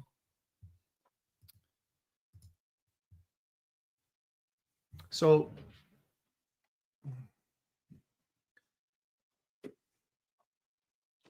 how about some Sludge pages, huh? Okay, the significance about this is Sludge from Sludge number 1, Gary Martin inking me, And I was just begging Gary. I was like, dude, just please make me look like a professional artist, which he did. This right here, this panel right here, that's the first shot of Sludge in the comic. And I remember, was it Gerber said, you know, it'd been nice if you'd made that bigger. And I was like, dude, look what you crammed on this page. Look what's on this page. If you wanted a bigger shot of his face, then how about writing less stuff on this page? Are you kidding me? So anyway, I mean, I guess I could have made the Asian gang here smaller, but I don't know. A lot of word balloons in there. So, but anyway, so the splash page of this issue is a from behind shot of Sludge. But this is the first shot you get of his face right there. That's why I've kept it. And I kept this page from Sludge number 1 where he's fighting the Asian gang. Look at Gary putting all that zip in the background there. Can you see that? Why, that's great. I don't know if you can see the dot pattern there, but that's zip. Because of this big arm and back, I really like the way that looked. Now, you see where you put Pluke in there? I almost went in and changed that to Plug because I thought that'd been funny. But I didn't do it because I was cowardly. Still a youngster trying to make it in the industry.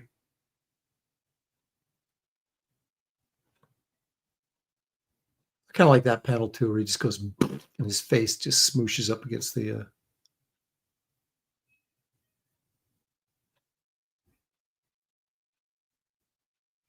So anyway, also from Sledge number 1. This is from Sledge number 5. At this point, this was one of the stories I wrote, and wow, what a shock! I wrote a Frankenstein story, and also drew it. Gary inked, of course. Look at the cross hatching Gary did back there. That background, freaking crazy. Anyway, I wish I still had the cover to this issue. I sold the cover. And then I saw it on eBay, I don't know, a year or two ago. And it was like, no one was bidding on it. And it was like $250. I was like, I'm going to buy that. And so but then I forgot about it. Like, how many times have you like had an eBay auction that you were like, oh, I'm going to get that. And then you forget about it. And so I missed it. And an art dealer bought it for like, I think $250 and then he put it on his website for like $1,200 or something.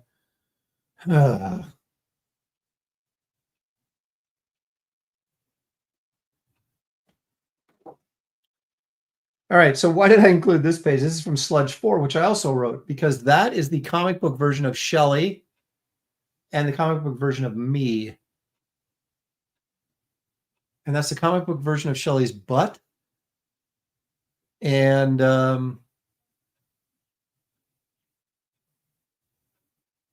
yeah, so she's Shelley Rogers in this, and I am, I don't know if I actually have a name, but I'm like her editor. And look at all my Bucky O'Hare toys in the background on the shelf there. Can you see those?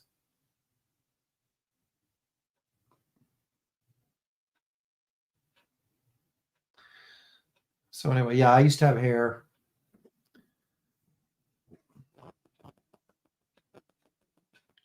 This, of course, from the Alligator Man issue, which is issue number 4, which I also wrote. I didn't do the dialogue. Gerber did the dialogue on this. So I plotted it and then drew it, obviously, and Gary inked it. There's a double-page spread in here that's really cool with that I sold. That he's the garbage man. Sludge is fighting the Alligator Man, but this has that nice close-up.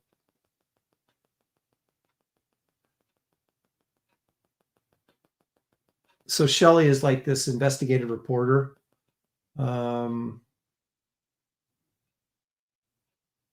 And so I guess now that Marvel owns Shelley because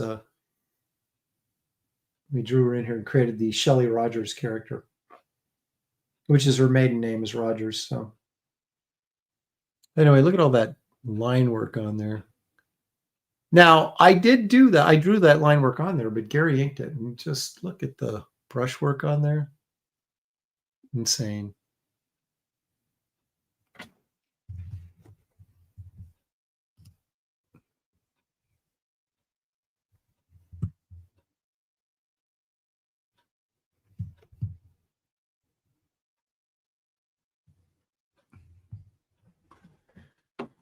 And then this is another one I kept just because, again, it's me and Shelley.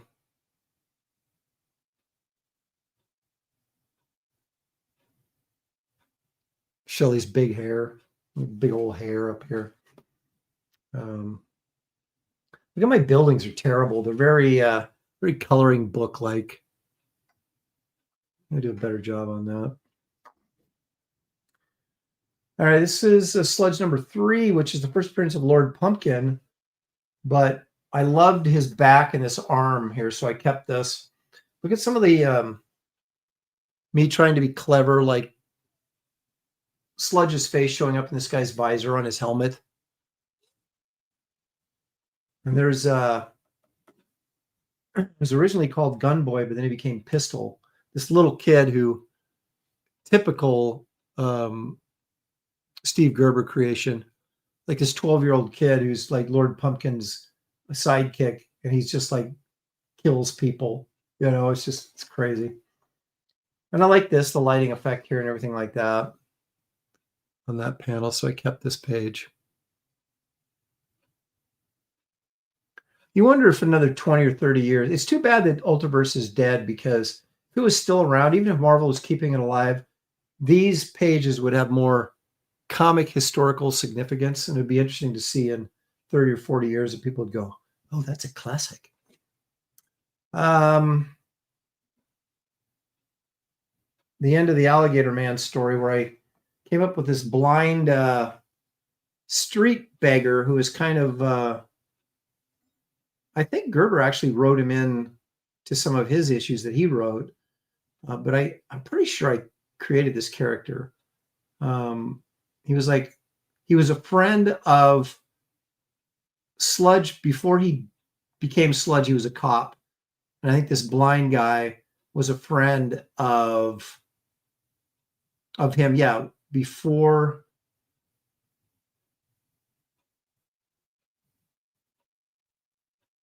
Before he became Sludge, but he's blind, so he can go up and talk to him, and he still thinks that he's guy's name was Hogue, Lieutenant Hogue or something. I can't remember his first name. And so he still knows that Sludge is this guy, because he recognizes his voice, although it's maybe deeper and more gargly.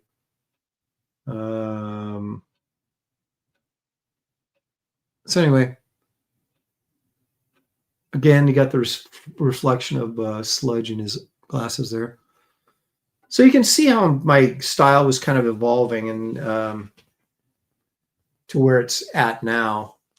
You know, the drawing's better, but it's more in the, you know, the detailing, and even in the figure work. The figure work's there, but it's maybe stiffer, or I don't have quite as command. You know, the facial anatomy, things like that have gotten better over the years. I kept this one because I love these two panels right here. I love that close-up Sludge there. And then this of him breaking off the operating table. This, of course, from the Frankenstein issue, which was number 5. And this one I did write. Well, Chris Ulm co-wrote it with me, but he really just sort of heavily edited it.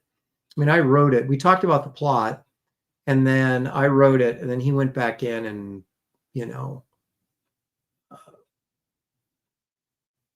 script doctored it, I guess. So anyway, there you go. Way back in 1993, when I was finally felt like I had made it. And then Malibu went under, and I was scrambling, looking for work again. So, and I had to start over. But for a brief, I don't know, 2-year period, I was feeling pretty good about myself. Even made it into Wizard magazine, me and Billy Tucci.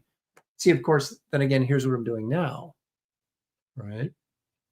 So it's obviously more refined, you know. But anyway, that is what lurks in my flat file today.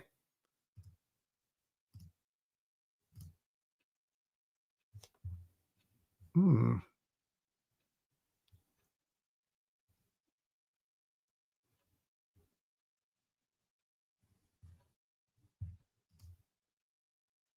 Cool. The Raven Lewis Brightway. If Marvel DC owns Shelley, they should cover her medical expenses as an IP investment. You would think. Yeah, health insurance is something that is not synonymous with working for comic book companies. Let me just clear that up right now.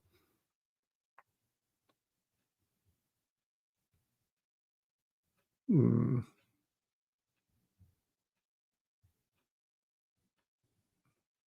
I don't think some people are commenting on the butt shot I did of Shelley. I don't think she, I mean, she knew that I did it. I can't remember what her reaction was to it. She was probably happy because I gave her like this perfect butt. And she would always like, I wish mine looked that good or whatever. I'm like, hey, I married you, so it must look pretty good. But yeah, we always made the joke that we would draw ourselves in, or I would draw ourselves in the comic or whatever. And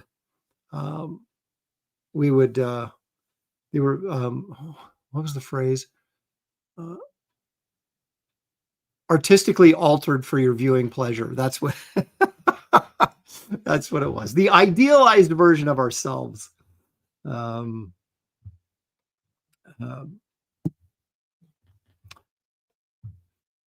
Ninjo Genko is heading out. He says, I gotta go to bed early. You know, it's really sad. Do I have any Uncle Sam drawings on those flat files? I do. It's really sad because he's going to miss this.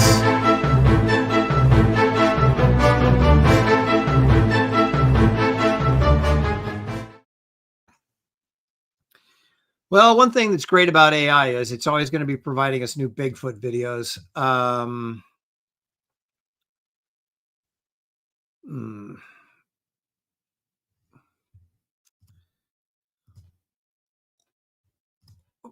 Aaron is a butt connoisseur. Well, you know, as a kid, growing up on Frazetta art, which I was, I mean, Frazetta is the king of the booties. And although maybe Larry Stroman is the new king of the booties, I don't know. But Frazetta is the legendary king of the booties. And so I grew up looking at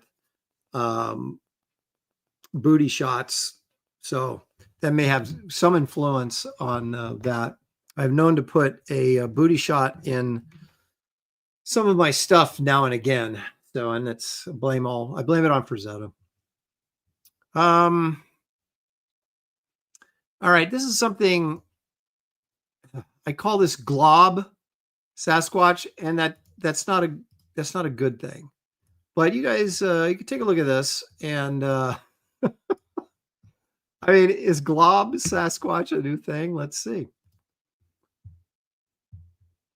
So wandering through the woods, and where is it? Where? It's got to be. Oh, there it is. All right. Autofocus is a problem, causes blob squatch. Okay, but let's look at this. Okay, this is you're looking through your camera or your phone. I don't see anything. If you have to zoom in that far, how could he have possibly, I don't know, how could he possibly have seen that? And then as you're watching, what are we even looking at? I can't, does it move? I don't think it's moving.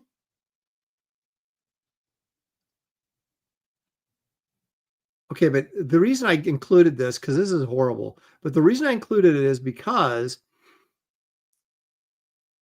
they actually attempt to draw, like, identify where the face is and stuff.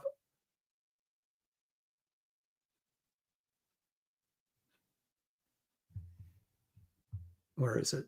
So the thing never moves. Here we go. Okay, so they grab a still of it and boom. Yeah, that's pretty clear, but they're going to show us where the nose is. There it is. Okay. So his nose is right here. That apparently is his brow. So his nose is here. His eyes are here. That's his forehead. His shoulder. Come on, man. I mean, I'm not, do you see that at all? I mean, I guess once they convince you that you're seeing it, maybe you do see it, but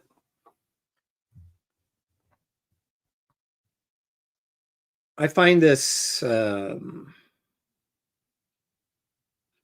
highly questionable. And again, I want to remind everybody, this is what we're looking at. And then suddenly, where is it? There it is. So can we even see that? Okay. So it's right here. That's Bigfoot right there. Why would you, is that him right there? Is that Bigfoot right there? Yeah. How would you even, I mean, maybe that's Bigfoot right there. Or what about that right there? Oh, I think this is Bigfoot right here. Oh, maybe he's peeking around the tree right. Oh, is that Bigfoot right there?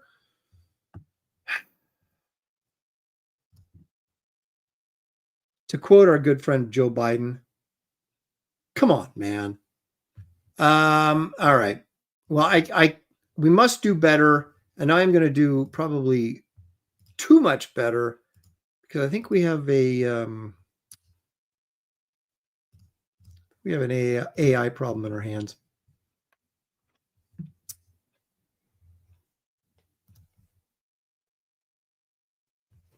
I mean, this looks okay here. That face looks totally fake. Now look at is that Woodstock Bigfoot? Oh my gosh. Okay, this one is clearly fake.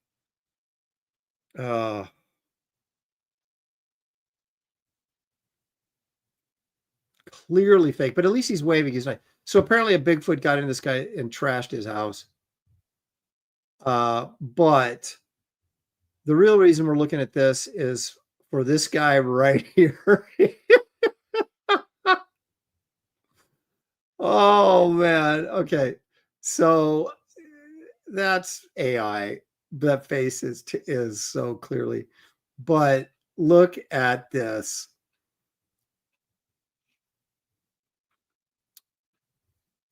He's been drinking apparently. So he's got like this human face with this. I don't even know what to say. Yeah, he's got a big old belly button there. He's got guns, right? So you don't want to go up and call him fat. He might work you over. But wow! And look at the house. This is like that dude probably lives in that house. It's not Bigfoot at all. It's just the dude that lives in this house. Oh my goodness.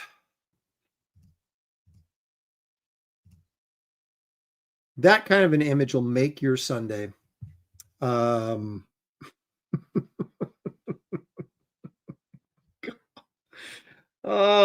boy. Okay. Well, that's not all we got. This I like to call big, blurry Bigfoot. We'll start it like that. You guys watch the video. You tell me what you think you're seeing here. Here we go. So it's already blurry. Oh, there he is. Okay.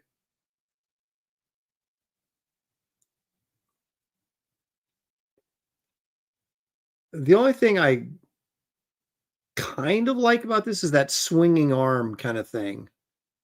Very sort of, it's not the casual walking, going to Walmart kind of stroll that we get from our normal Bigfoot videos.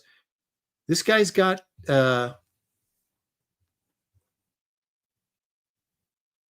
swinging those arms around like he could be. I feel like there's a little bit of performance here, and I kind of respect that. But man, this is blurry. That could be a guy in a flannel shirt.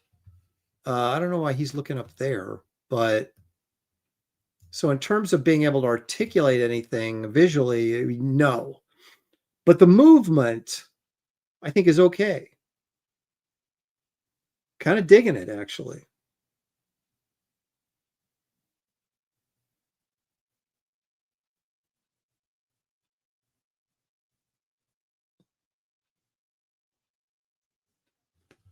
Glitch is saying, I think we just doxed Kelsey's house. That is definitely Bigfoot's house. Paul pointing out, now Paul, of course, is our resident biologist, says he stops and hides behind a very thin tree. So he's saying he's not a very smart Bigfoot. But look at the arms, like, I don't know. I kind of like the arm movement. I'm thinking,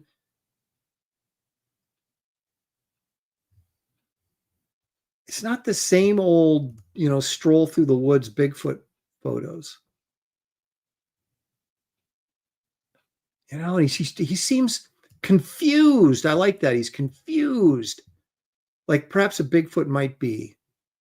Maybe he knows he's being filmed, right? So he's like, there, look, he pauses and he kind of looks, hides behind the tree. Then he swings around here and kind of looks back, and his arms are flailing. He stops and pauses and looks, and I don't know. I think there's a little bit of performance here. It's not just Bigfoot walking away like we've seen a million times. We got some action in this.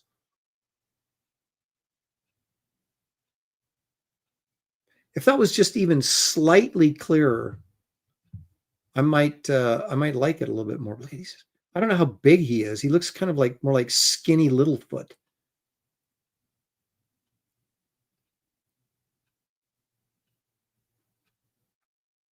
Look at that. Yeah, see, he's hunched over. I don't know. I think we got a little bit of performance there, and I applaud that. I applaud the dramatic effort they're putting in there. Kelsey in Altered State, says Duck Bacon. James says Bigfoot on the lamb from the Popo. Paul Taylor, yeah, it's better than the Bigfoot Shuffle.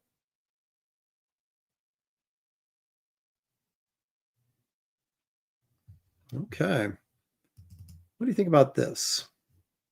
This is called Bigfoot in the Woods. So it's, I don't have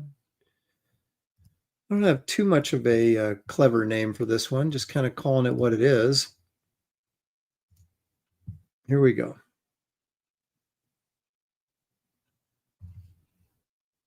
Where is he? There he is. There he is. Let's see, at least that I can kind of see. Look, he's got that. He's hunched over. Is that the same guy? Now, see, we almost have like a Bigfoot consistency, which would be like the first time ever. So this Bigfoot is hunched over and kind of got his arms out like the previous one we just saw that was super blurry. We hear a distant knock. I don't understand why these guys are so obsessed when they hear knocking in the wood that's Bigfoot. Could be a woodpecker.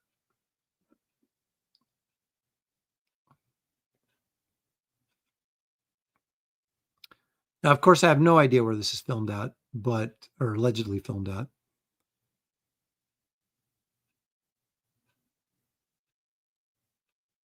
Okay, look at this. See, the arms are out kind of like, circular, like an ape's might be. Thank you for filming the ground. Why do they always do that? We don't want to see the ground. No one cares about the ground, and yet they always film it.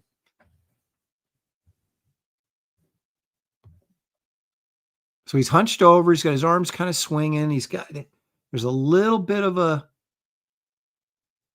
performance going on here again, like the other guy. But again, it's similar to the other one because scrawny, doesn't seem to be very tall, not imposing at all. So this is almost like a different take on Bigfoot. This is like the scrawny runt of the litter Bigfoot. But now we have two videos that are basically similar could we be onto something here? The scrawny Bigfoot. I'm going to mark this down on my calendar as the date we may have discovered a new species of Bigfoot. Or it, could be some guy in a sweatshirt in the woods. If anyone can ever pull off an in-focus film of Bigfoot, I would be thrilled to death. Filmed at Pinewood Studios.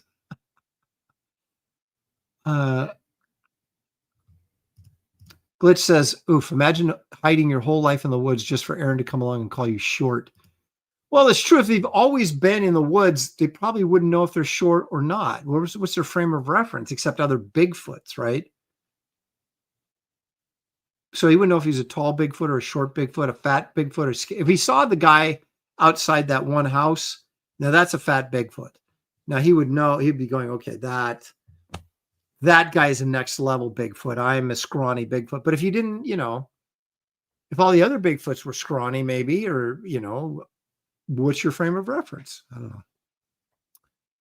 Yeah, Golem Wolf. This seems to be a disease of the Bigfoot hunter, the typical cryptozoologist out there. I found Bigfoot here. Let me film the ground. Exactly. There you go. New Age Leper says maybe it's just average foot. I had not thought of that. So you've got maybe small foot, average foot, and then Bigfoot. We may be onto something. We may do like a chart, a classification chart, and see if we can start placing sightings in small foot, average foot, and then Bigfoot categories. And maybe we could get a better grip on the species within the species. Interesting. I like it.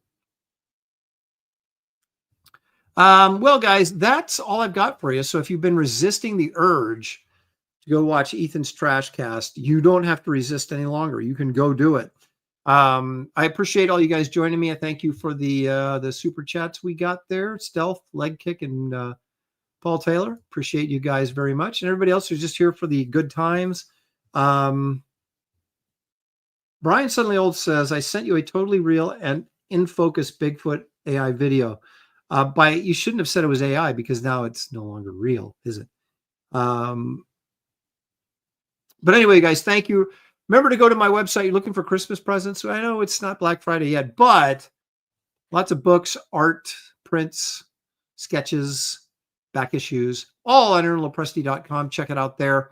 And you guys enjoy the rest of your weekend, what remains. Be safe. Enjoy. We'll see you next time right here on Aaron Live.